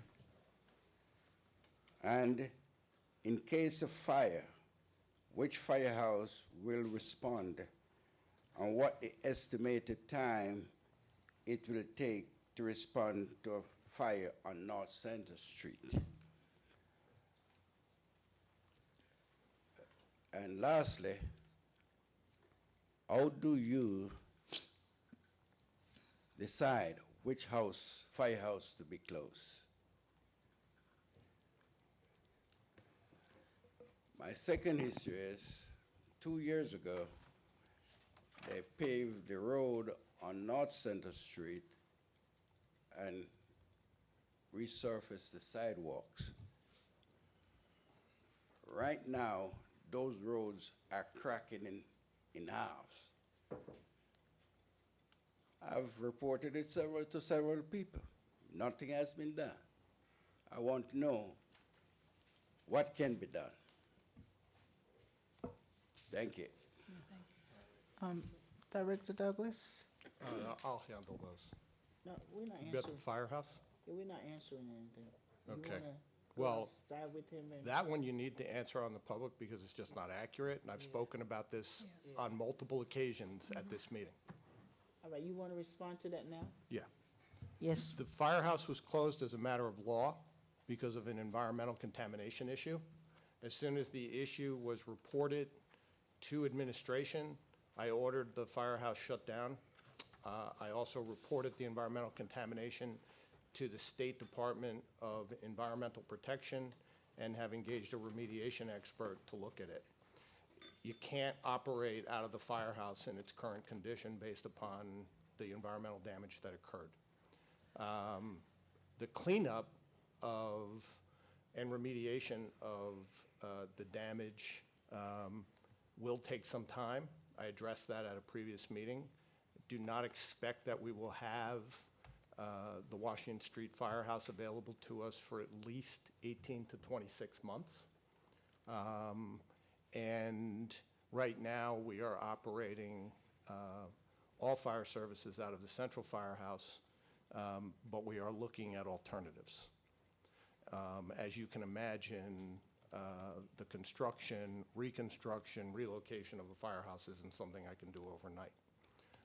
And the environmental contamination was not something that was easily anticipated, or for that matter, anticipated at all.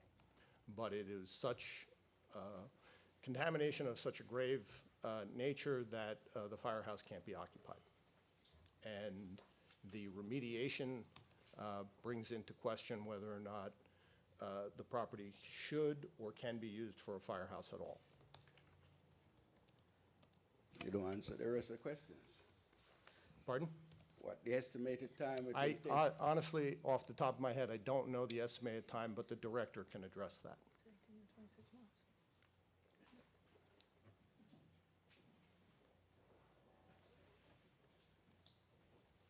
Kenneth Douglas, Fire Director. As it relates to response time for North Center Street, we are still within a 5-6 minute time frame to get there for any emergency on the north side of Center Street. It's not a Right. one-on-one conversation. Okay, Can I respond? Where's the firehouse located? The one that will respond to North Center Street, North Center and Washington. Washington Street, yes. Where's the firehouse located? The one that will respond to any, like a fire? Where is this one located? It's on Central Avenue. Central Avenue and, Central Avenue. okay. So the vehicles that were located in that firehouse is now relocated, riding out the Central Avenue Firehouse. Like I stated before, the time for the fire department to get to that same location, still within a 6-minute time frame for that location, even for that area where that firehouse is located at. Okay. That's it. Thank you, Director Douglas. If he needs more Thank you. answers, you want to step into the hallway and talk to him some more? Absolutely. Mr. Mitchell? Okay, Okay, thank you. You could, Motion to close citizen comments? move. Second. Motion by Councilwoman Williams, second by Councilman Coley. All in favor? Aye. Any opposed? Council comments? Council President? Yes, Councilwoman James Summers. Okay, I want to start by saying, I had a great summer in the city of Orange.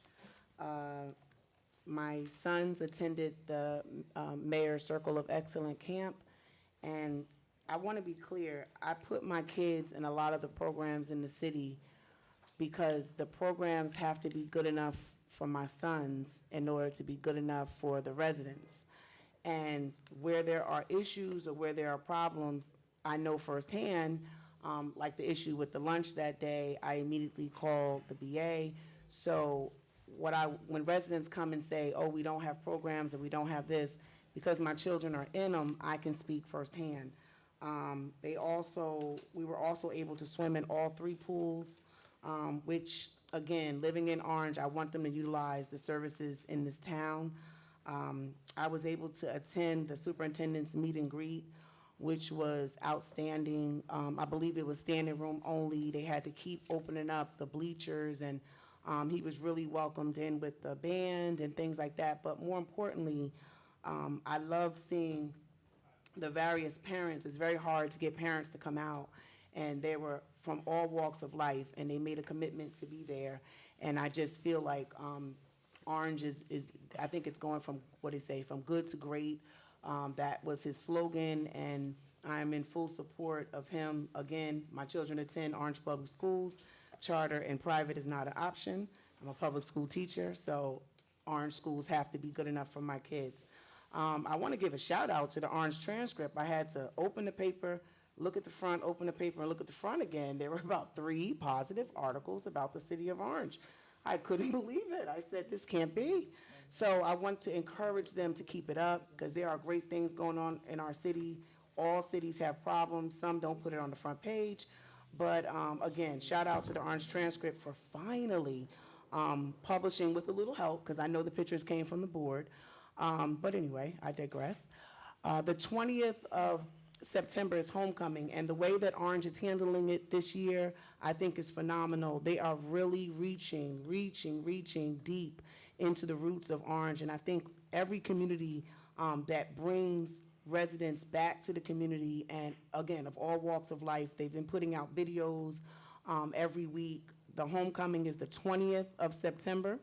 The homecoming party is the 20th of September, and it is going to be at Orange High School, and you can go on the Orange High School website for tickets, and the homecoming game is September 21st at 1 o'clock. Again, when we support our students, they feel it. They're starting to understand who council people are. They're starting to get civically minded. And for all the parents, I'm a civics teacher, history teacher, so I would say to you, don't wait until your kids are almost 18 to start talking about the importance of voting, registering to vote. Take them with you. Let them see what it's like on a local level. I'm still blown away at kids that have not actually gone in a voting booth with their parent. I mean, I've been doing that my whole life. I stopped once. once I knew how to vote myself. But I'm saying, we need to encourage it. Otherwise, we're gonna be dealing with the situations that we deal with, in the White House and other places if we don't get out to vote. Thank you. I'm going to ask the council, just for the sake of time, that you please make your comments as short as possible. Right after we finish with the, we're going to go into closed session. And we're hoping to, and we said we'd do that by 9 o'clock. So if at all, tonight, brief comments. Councilman Williams? Thank you, Council President. The day at 2:32, my my brother's daughter, my great niece, my niece, had her daughter had a child, so I'm a great auntie. I'm like, I was getting, and so I want to give a shout out to my niece TT, who is a grandma. And this is her first grandbaby, and her husband Richard and TT. My niece and nephew. Zariah is the baby's name, and again, she came at 2:32 this afternoon, weighing in at 7:02. And well, thank you. And it was full circle because today at the superintendent's forum, this year's, we're celebrating 150 years of Orange High School. And as I left the hospital last night, anticipating coming and sitting in the forum and then thinking about the 150th, it began to think, and just at a minimum, my uncle came out of Orange High School in 1932. My brothers are 71, 78, and 79. I'm 85. And my niece, who I just spoke of, she's class of 1994. And we'll be celebrating and hoping, part of the theme is come home. And Councilwoman Summers Johnson did a video, and it's, part of our success of having a great school system is coming home and investing in our school system and giving back. We were all, in the lockers at Orange High, having fun running the hallways, and now we're here, being a part of the leadership of the town. So I think whatever we can do to make sure September 20th and 21st is a success, that we should be all hands on deck. I know September 14th, the class of 69 is celebrating their 50th anniversary at Bella Italia. There's been several. I know the class of 89 had a reunion, and then the class of 84 in October will be doing an all-class reunion. The goal, as I understand it, is that we bring all this together so that we could build a strong alumni association, so that we can do more. One of the things is at the, I can't think, Poe Hill, is when I see the classes, the more classes of wisdom, giving back scholarships and things. And I think as we bring this all together, that we can, and all hands are deck, that we're going to be able to do more and going from good to great. It was a great forum today, and a lot of great information, and I'm looking forward to the school year 2019 and 2020. Thank you, Council President. Councilman Coley? Can you come back to me? No, you only get one shot. Councilman Jackson? Councilman Jackson? No, really, you need to come back to me, Council President. Councilman Jackson? Thank you for allowing me to move forward in the interest of time. I wanted to just reiterate some of what Councilwoman Summers Johnson talked about, civics and the importance to participate. And those things that make our government more representative is when more people who are not elected hold elected officials accountable. And all those who are watching, thank you for joining us. I hope that we are serving you appropriately and that you agree with what we're doing. But certainly let us know if not, and if you do. I'd like to also mention the audit week coming up. There's a review coming. I invite everyone to pay attention to how we move forward on the audit. It is, in a forensic review of administrative functions, and I think it's good that we can see where we might improve and where we've done well. And it could answer a lot of questions about people who wonder how business is conducted and how well we're doing. as we talk about things that we do positive, I hear you on those articles in the Orange transcript. But I'd like to also see more positive information on our websites. It seems, they could just show what, instead of just announcements of upcoming events, we should have more substantive information on the front page showing where citizens, from students to the elderly, are doing very well for Orange and the accomplishments that we are achieving here and elsewhere, because there are people from Orange all over the country who are doing very well. So maybe there's a way that we can include that positive information to enhance our image. Other than that, it continues to be an honor. That's all I had. Thank you. Councilman Johnson? Council President, I'll read my prepared statement as quick as possible, and maybe I can yield a minute to Council Coley, and you won't freeze him out tonight. Council President, my comments tonight will be brief, and on the behalf of the West Ward neighbors and families of the two gentlemen, two giants in our town who touched the lives of so many people. This past Saturday, we had a street signs in memoriam going up for Mr. Lewis Desmond Hassel and Mr. Cleo Hill Sr. When people travel up and down Highland Avenue and when they get to the corner of Adrian Court, they'll be reminded that greatness comes out of Orange, New Jersey. And I want to thank my council colleagues for supporting the resolution to honor those two gentlemen. And also, Council President, I'd like to thank Mayor Warren for embracing the vision that I had for that ceremony and making sure that the administration was behind it 100%. All our men and women in blue for keeping us safe that day, for occupying the middle of the streets all over the place, but they did a yeoman's job. And I must give big kudos to directors Marty and Ray and the DPW crew for having everything that I had hoped was going to happen. They didn't turn over any rocks. They made sure that everything was in place and we went without a hitch. And last but not least, my counterpart behind the scenes, Louis Copeland, assistant of the mayor, was there around the clock for the last 4 or 5 days heading into the program to make sure that the administration was on top of everything that they had promised. So to everybody, in honor of Mr. Hassel and Mr. Hill, we appreciate you and thank you on behalf of the families. Thank you, Councilman Coley. Thank you, Council President. Friday, September 20th, my church, Bethel Baptist Church, we're having a 3-day community event at Colgate Park. Acronym CROWD, Community Rejuvenation Outreach Weekend of Deliverance. Friday, September 20th, from 6 p.m. to 9 p.m. be a concert, music, food, fellowship. Saturday, September 21st, from 12 noon to 4 p.m. Feed the Sheep. That's where we have a weekly, every fourth Saturday, Feed the Sheep. We feed, people. We give them clothes, and that's going to be out there as well. Music, face painting, and then Sunday morning, September 22nd, from 10 a.m. to 12 p.m.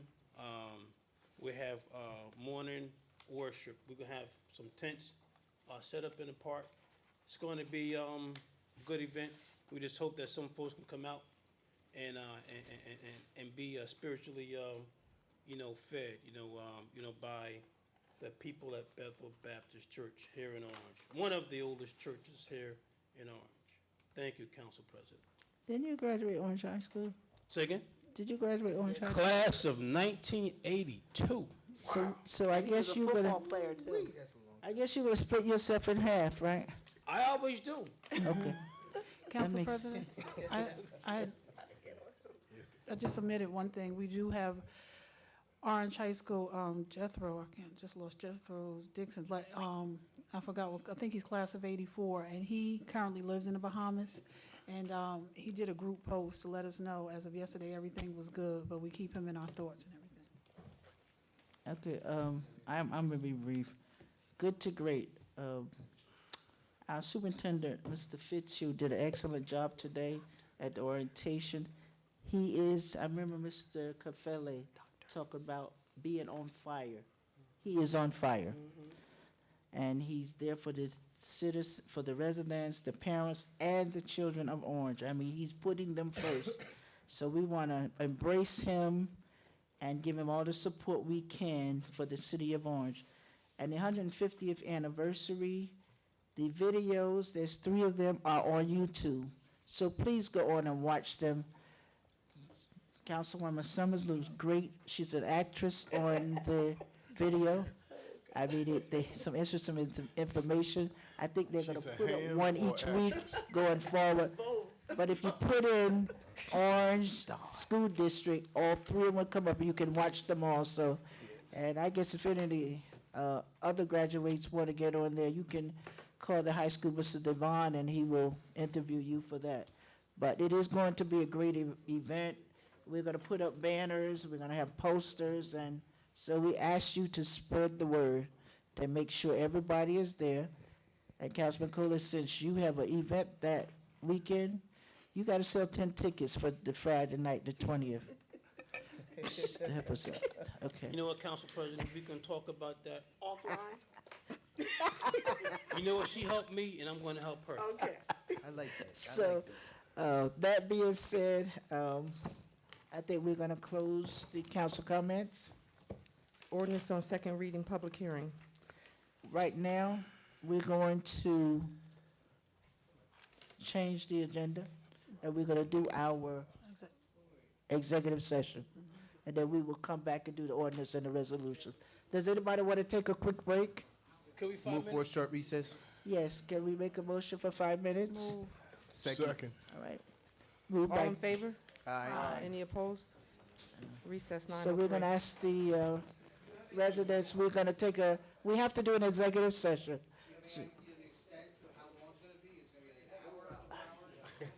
No, it probably will be about a half an hour. Mr. Farrell, we had planned to do it at the end, but you always stay anyway, so why are you complaining?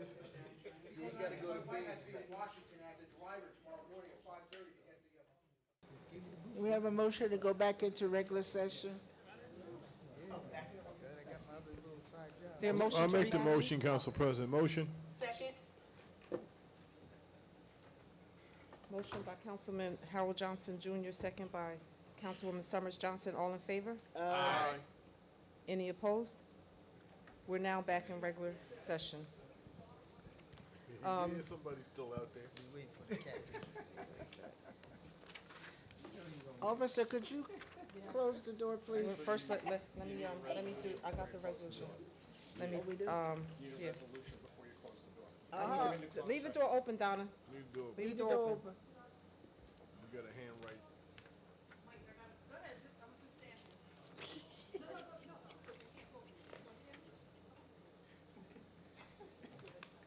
Resolution 319-2019, a resolution to hold an executive closed session to discuss ongoing investigations / litigation. Is there a motion? Move. Second. Motion by Councilwoman Williams, second by Councilman Jackson. On the motion, seeing none, roll call. Councilman Coley? Yes. Councilman Jackson? Yes. Councilman Johnson Jr.? Yes. Councilwoman Summers Johnson? Yes. Councilwoman Williams? Yes. Councilwoman Wooten is absent. Council President Eason. Yes. Is there a motion to enter into executive session? Move. Second. Motion by Councilman Johnson Jr., second by Councilman Jackson. On the motion, seeing none, roll call. Councilman Coley? Yes. Councilman Jackson? Yes. Councilman Johnson Jr.? Yes. Councilwoman Summers Johnson? Yes. Councilwoman Williams? Yes. Councilwoman Wooten is absent. Council President Eason. Yes. We're now in executive session at 9:10 p.m.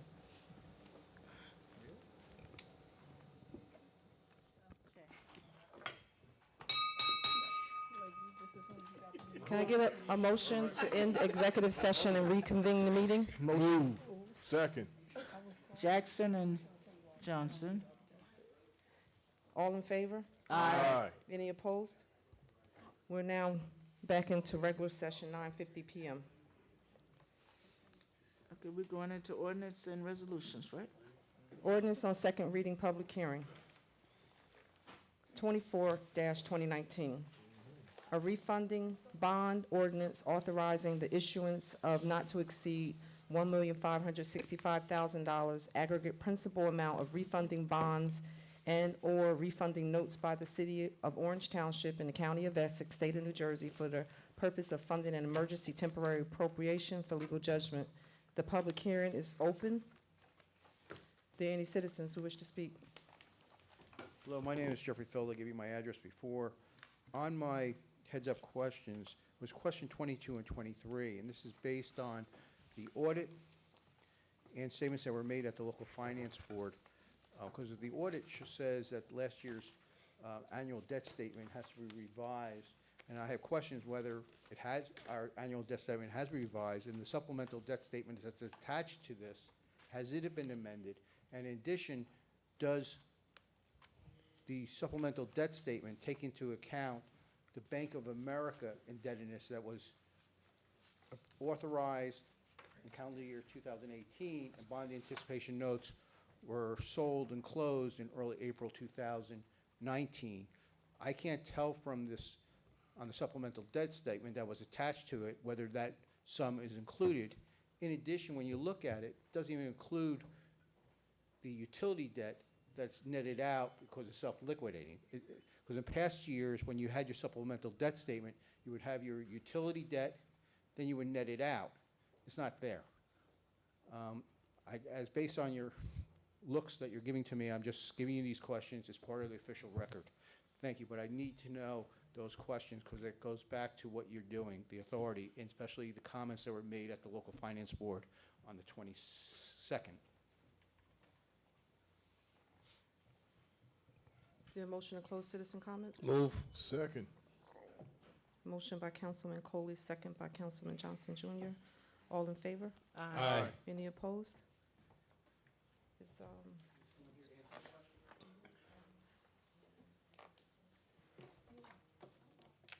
Let me just get him.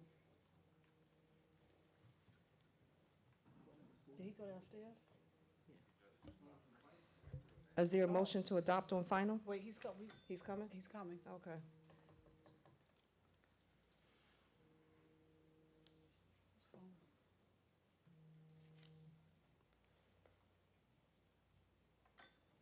You sure you see it? Oh.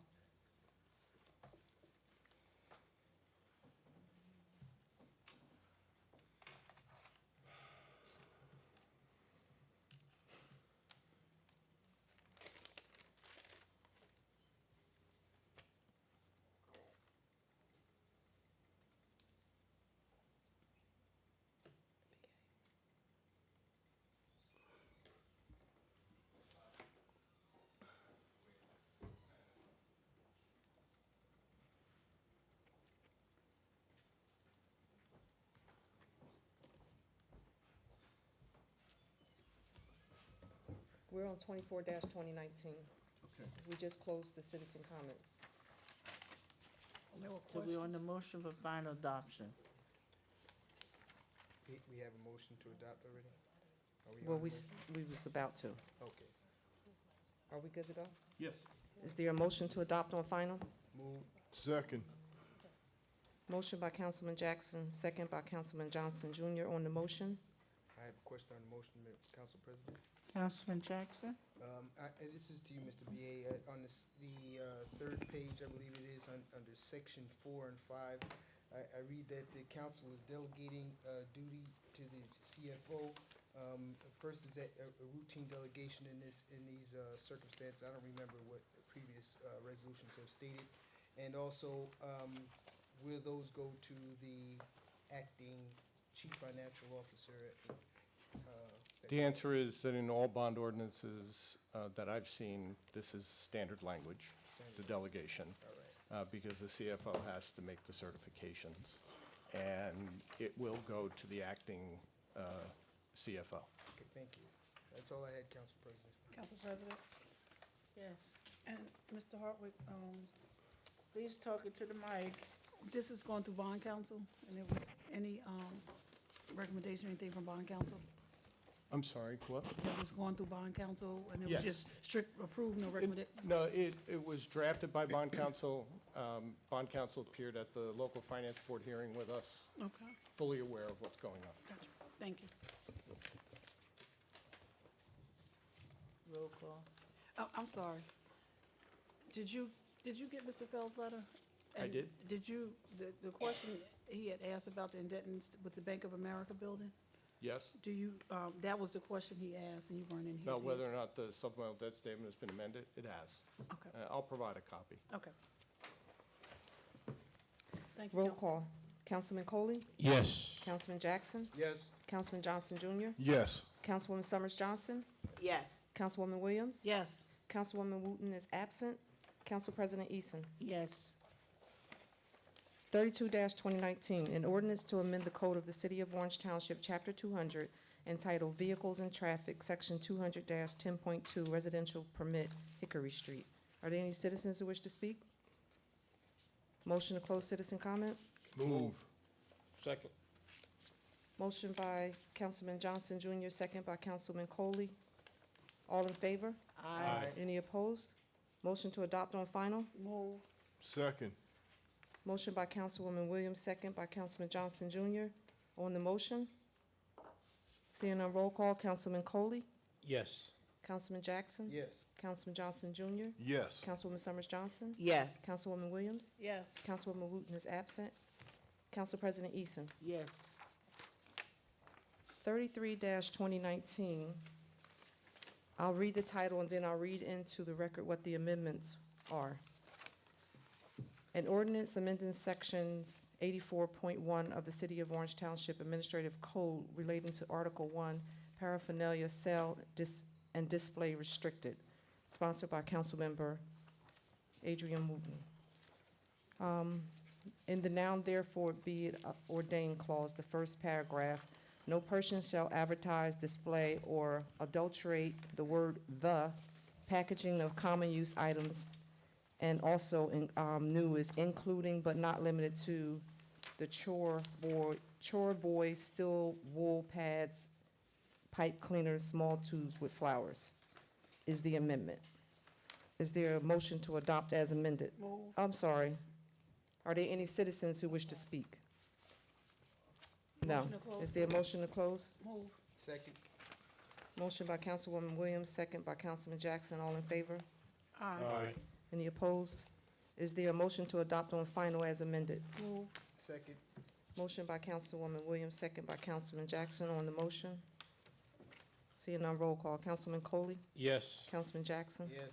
Councilman Johnson Jr.? Yes. Councilwoman Summers Johnson? Yes. Councilwoman Williams? Yes. Councilwoman Wooten is absent. Council President Eason. Yes. 34-2019, an ordinance to amend the code of the City of Orange Township, Chapter 200, entitled Vehicles and Traffic, Section 200-10.2, Residential Parking Permit, Hickory Street. Are there any citizens who wish to speak? Motion to close citizen comments? Move. Second. Motion by Councilwoman Williams, second by Councilman Johnson Jr. All in favor? Aye. Any opposed? Motion to adopt on final? Move. Second. Motion by Councilwoman Williams, second by Councilman Coley. On the motion? Council President, Yes, Councilman Williams. I meant to raise this,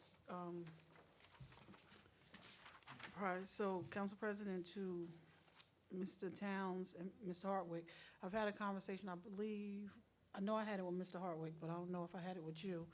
The last revision that we did, to the parking permit, is the, No, you had the conversation. so, can we just get to see it if the, because we may have, to make sure that we didn't omit some things, which are allowing, out-of-state license plates to, actually park. So if we can just I mean, it's nothing to stop this, but we just need Right. to check, because that's the understanding. Yeah, Of I the- actually got an answer for you. I'll forward it to you tomorrow. Okay, cool, okay. What was the question? Putting the license plate number on the parking permit? No, there's some out-of-state parking permits that have been issued to people that have out-of-state license plates. So there's parking, residential parking permits that have been issued to people who have out-of-state license plates. And there's a provision for it in the ordinance and a procedure, and I'm gonna forward that information to the councilwoman. And it responds, there's a couple of examples that have been reported to us, which is why the issues come up. And more importantly, we're gonna, with the issuing authority, okay, Exactly. all right. Thank you. Roll call, Councilman Coley, Yes. Councilman Jackson, Yes. Councilman Johnson Jr., Yes. Councilwoman Summers Johnson, Yes. Councilwoman Williams, Yes. Councilwoman Wooten is absent, Council President Eason. Yes. Ordinance introduction and first reading, 35-2019. An ordinance to amend the code of the City of Orange Township, Chapter 180, smoking on public property, to prohibit the sales of tobacco in public parks and at city events, sponsored by Councilmember Tensie A. Eason. Is there a motion to adopt on first reading? Move. Second. Motion by Councilwoman Williams, second by Councilwoman Summers Johnson. On the motion? Seeing none, roll call, Councilman Coley, Yes. Councilman Jackson, Yes. Councilman Johnson Jr., Yes. Councilwoman Summers Johnson, Yes. Councilwoman Williams, Yes. Councilwoman Wooten is absent, Council President Eason. Yes. Consent agenda. I just want to say about that ordinance, I wasn't here last week, and I need to speak to the city attorney, because if I'm not mistaken, the state amended the statutes in 2018 to prohibit smoking and sale of tobacco products on all public property. Yeah, I thought, did we According pass to- We that? have a sign in all the According parks. to, please talk to Vinnie in the health department, because we went down that road, and he was in discussion about this, and there was something, there was a loophole somewhere, so we're trying to close that loophole. So talk to Vinnie. All right, I mean, So I'm the- looking at the Assembly and the Senate bill, because I pulled it Yeah. up.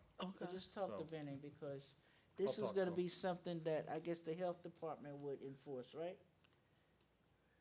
Actually, sale of tobacco products are enforced by ATF. the Treasury Department of the state of New Jersey. ATF, And just so you know, we had that incident at the, what was it, the Caribbean Festival? It was the cigar smoking and sale Yeah, and we in found the out there was- Caribbean Festival.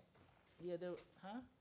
You were talking about the cigar smoking and sale of tobacco products during the Caribbean Festival in Orange Park. Yeah, and we found out, and Vinnie checked, there was nothing on the books. Good That's prices Not too. accurate. Yeah. But what- Just check with Vinnie. But what happened to the sign? So you're saying the sign, remember we passed the ordinance and we put the signs Good all ci- around that good those, There was I no got me a few. smoking in public parks, but we didn't have anything that said, Hey, I'm Wait, just wait, trying wait, to, huh? I'm sorry. What were you saying? Wait, I wait, was, I was saying that the cigars were pretty good. We, where's your car? So we can say only But bad anyway, cigars are actually. what happened was, Green Acres we had an incident at the Caribbean Festival, Tobacco and alcohol. and they talked to the gentleman, but there was no way they could shut him down. He had cigars he was selling. So Good too. there was, we needed That's an to ATF close a and- loophole. That can't be so it true. was lack of enforcement. Because how could, the government would never let you sell something that they can't get tax on. So, I mean, there's no way they would let you just outwardly sell something and not be able to get anything from it. We were trying to figure out how the booth got in the park, but there was a Oh, booth that's, there. well, I can tell you, they paid the fee. Or they just drove off. Yeah, like, And the Okay, guys was so very, all of very that- defiant. So we needed something that we can, yeah. Can we have Vinnie here huh? at the public hearing? We'll get a memo to the Okay. council. Yeah. Okay. Because these are also, as I just mentioned, these are also. Because green- if you could, we found that day, could find a trying way to to tax marijuana enforce, put him out. Well, he might just not be aware. But, For but example- if it's already on the books and we need to enforce it, of course. Yeah, the But we parks are just all couldn't Green find Acres. anything. Huh? The parks are all registered Green Acres. The Green Acres regulations strictly prohibit the sale of alcohol and tobacco on all property. Marlon, you wrote this one, right? Did you find anything? You didn't know about the Green Acres component? But I didn't know Orange Park. Maybe that's the part Vinnie was missing also. I mean, We know we did the no smoking because we put up all those signs, but we didn't see anything that prohibited the sale. But you But just even can't though, sell because what cigarettes. happened was the guy was selling them, and then everybody was standing at the booth lighting them up, smoking them. There you That's like, go. you just can't sell cigarettes. You just can't do it. These were cigars. Can't sell those either. And they really do have a large, While we're on it, he can't sell blunts either. they really, Can we like, check they with the really county on have a that? distinct odor. They made me, I was so sick for 2 days. 2 days. Okay, already? Not legally, not out in the open. Mr. Yeah, Towns, come on, guys, we could gotta you move please along. also check if there's Consent any agenda. county rulings on that in their parks, if they take a position It's on Green that? Acres. Consent agenda. Yes, ma'am. All items listed with an asterisk are considered to be routine by the city council and will be enacted by one motion. There will be no separate discussion of these items unless a council member so requests, in which event the items will be removed from the general order of business and considered in its normal sequence of the agenda. Are there any items? 300. 300? Go through the ones that were withdrawn. With, 306 was withdrawn. 311 was withdrawn, and you probably should take off 298 as well. Which one? 298, temporary, but the amendments to the budget. Well, not if nobody had a problem with it, so why would we just put it in? You need a majority? That's what, so, Yeah, I mean, for a separate vote, You just need to 298, vote on it individually. 298, 300, 298, I'm sorry, wait a minute, 306 are withdrawn. Chris. 306 was Let's withdrawn, pull. Majority Let's for this pull. trust fund? and 311. Okay. And we're just gonna vote on 298 separately. And 300, 298 and 300. yes. Marty, 298 and 300 separately. Okay. Let me just wait for Gross to render an opinion on 307. As a matter of fact, we'll just pull it, and then And we'll we'll go vote on back it to it, separate. yeah.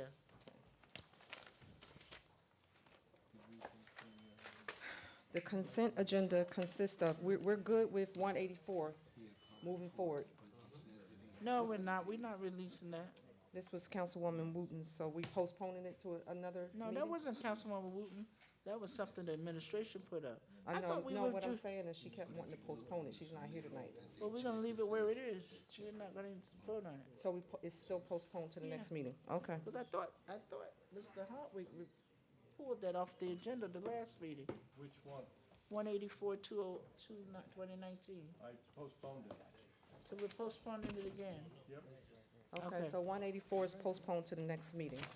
The consent agenda consists of 296, 297, 299, 301, 302, 303, 304, 305, 308, 309, 310, 312, 313, 314, 315, and 316. Did you say 307, Ms. Lemire? We pulled it, Okay. waiting it's for them to pulled, make a okay. decision. Motion. Let me get a Motion mo- to adopt consent agenda? Move. Second. Motion by Coley and Councilman. Jackson. On the motion? Roll call. Roll call. Councilman Coley? Yes. Councilman Jackson? Yes. Councilman Johnson Jr.? Yes. Councilwoman Summers Johnson? Yes. Councilwoman Williams? Yes. Councilwoman Wooten is absent. Council President Eason? Yes. Council Do you President. want to make it now or when we get to it? Hold off When one we minute. get to it? What's your 315? 298, 2019, a resolution to amend the City of Orange Township calendar year 2019 municipal budget. Is there a motion to adopt? Move. No, I got it, I'm sorry. Second. Councilman Coley and Councilman Jackson. On the motion? Seeing none, Councilman Coley? Yes. Councilman Jackson? Yes. Councilman Johnson Jr.? Yes. Councilwoman Summers Johnson? Yes. Councilwoman Williams? Yes. Councilwoman Wooten is absent. Council President Eason? Yes. 300, 2019, a resolution for emergency temporary appropriation number 6 to the calendar year 2019 budget. Is there a motion to adopt? Move. Second. Councilman Coley and Councilman Jackson. On the motion? Seeing none, roll call. Councilman Coley? Yes. Councilman Jackson? Yes. Councilman Johnson Jr.? Yes. Councilwoman Summers Johnson? Yes. Councilwoman Williams? Yes. Councilwoman Wooten is absent. Council President Eason? Yes. You have a statement? Yes. With respect to Resolution 307, I believe? Yes. Yeah, 307. So we're going to, that resolution should be pulled to the next meeting. There's a submission that needs to be reviewed to see if it can actually be cured. It was not in the packet as required, so that needs to be, again, investigated as to whether or not it can be cured before council should be allowed to vote on this particular resolution. So that's 307. So we're postponing it Postponing it, correct. to the next meeting. Yep. Is there any new business? Council President? Yes, Councilwoman Williams. On the Resolution 315 that we just passed, do you have the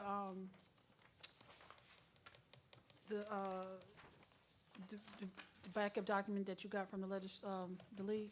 I can get it. That's what, can you just get that for us? Okay. Thank you. Marty. Can I just say on the affirmative action, Councilman Coley and Councilwoman Williams, and we really have to revive that committee and get serious about affirmative action. Council President, you singing to the choir. So I put you and Councilman Coley up there because I'm expecting to see some results, because if you, as we go into all of this new construction, we have to make sure our affirmative action guidelines are adhered to. I was at a location and I looked around. Unfortunately, there was no affirmative action people there. And as the developers come into the city, somehow or another, we gotta put that into whatever we are approving so that we get some of our local people hired for those sites. Amen. Yep. We have too much construction going on in this city and having our young people stand on the corner when they could be learning something. Absolutely. So we need to make that a stipulation that, so I'm preaching, now next time take your text, you good. we can talk to our business administrator how we gonna make those things happen with affirmative action. As we negotiate, public services getting ready to relocate their power station. We need to make sure affirmative action is on that site. So for the record, the And not public only hearing- that, for some reason, the contractors don't feel that they should respect the local residents when they're in an area. You Are don't you put aware it, of that? you make 'em. I don't know how you've had the ability to define your thoughts, but I I'm know, more than because happy to sit I down, experienced it. more than happy to sit down and address any demonstrable issues. I think we need to do that, because I was highly upset the other day, and in fact, I called public service and lodged a complaint, because when you walk up to a site and a resident says to me, "What are you doing, why are you here?" and he says, "You don't have to talk to her." So you know my hair What stood were up. the circumstances? They were digging across the street from my house, and I wanted to know why they were over there. But I had a better question, because I wanted them to cut the grass. That's all I wanted them to do was cut the grass. Should have texted the Hand And them he your says, card. "You don't have to talk to her." And I Blow the said, "You project gotta." up. Hand them your card. Blow the project up. Chase them up out of there. Yeah, so I called public service, and they were gonna address it, because I was like, Hand them your card. "You in my neighborhood, in my neighborhood. How dare you?" But anyway, So just for the public to know, the amendments, the public hearing for the amendments to the budget is Tuesday, September 17th at 6 PM. And the council meeting will be at 7. Sheesh. and business administrator, what other new business for the council? It has come, we need to set hours of operation for our bodegas and our We have that already. businesses. Nobody can find it. We did it for beauty shops and barber shops. But we have the So that's businesses. why I'm bringing it up, because Mr. Hartwig has a way of finding things. So if you can find some legislation that set the hours of operation for the businesses on Main Street For no later than 12 before we noon. develop something, you think you can do that? Yeah, I'm writing it down right now. Yeah, because we looked high and low, I thought we did it years ago, but they're saying there's nothing on the books, but we need to do that, just so the council will know. We're having a lot of complaints, and, I'm done. Motion to adjourn? Move. Second. Motion by Councilman Coley, second by Councilwoman Summers Johnson. All in favor? Aye. Any opposed? Nope, nope, nope. Meeting adjourned at 10:15 PM. Thank you.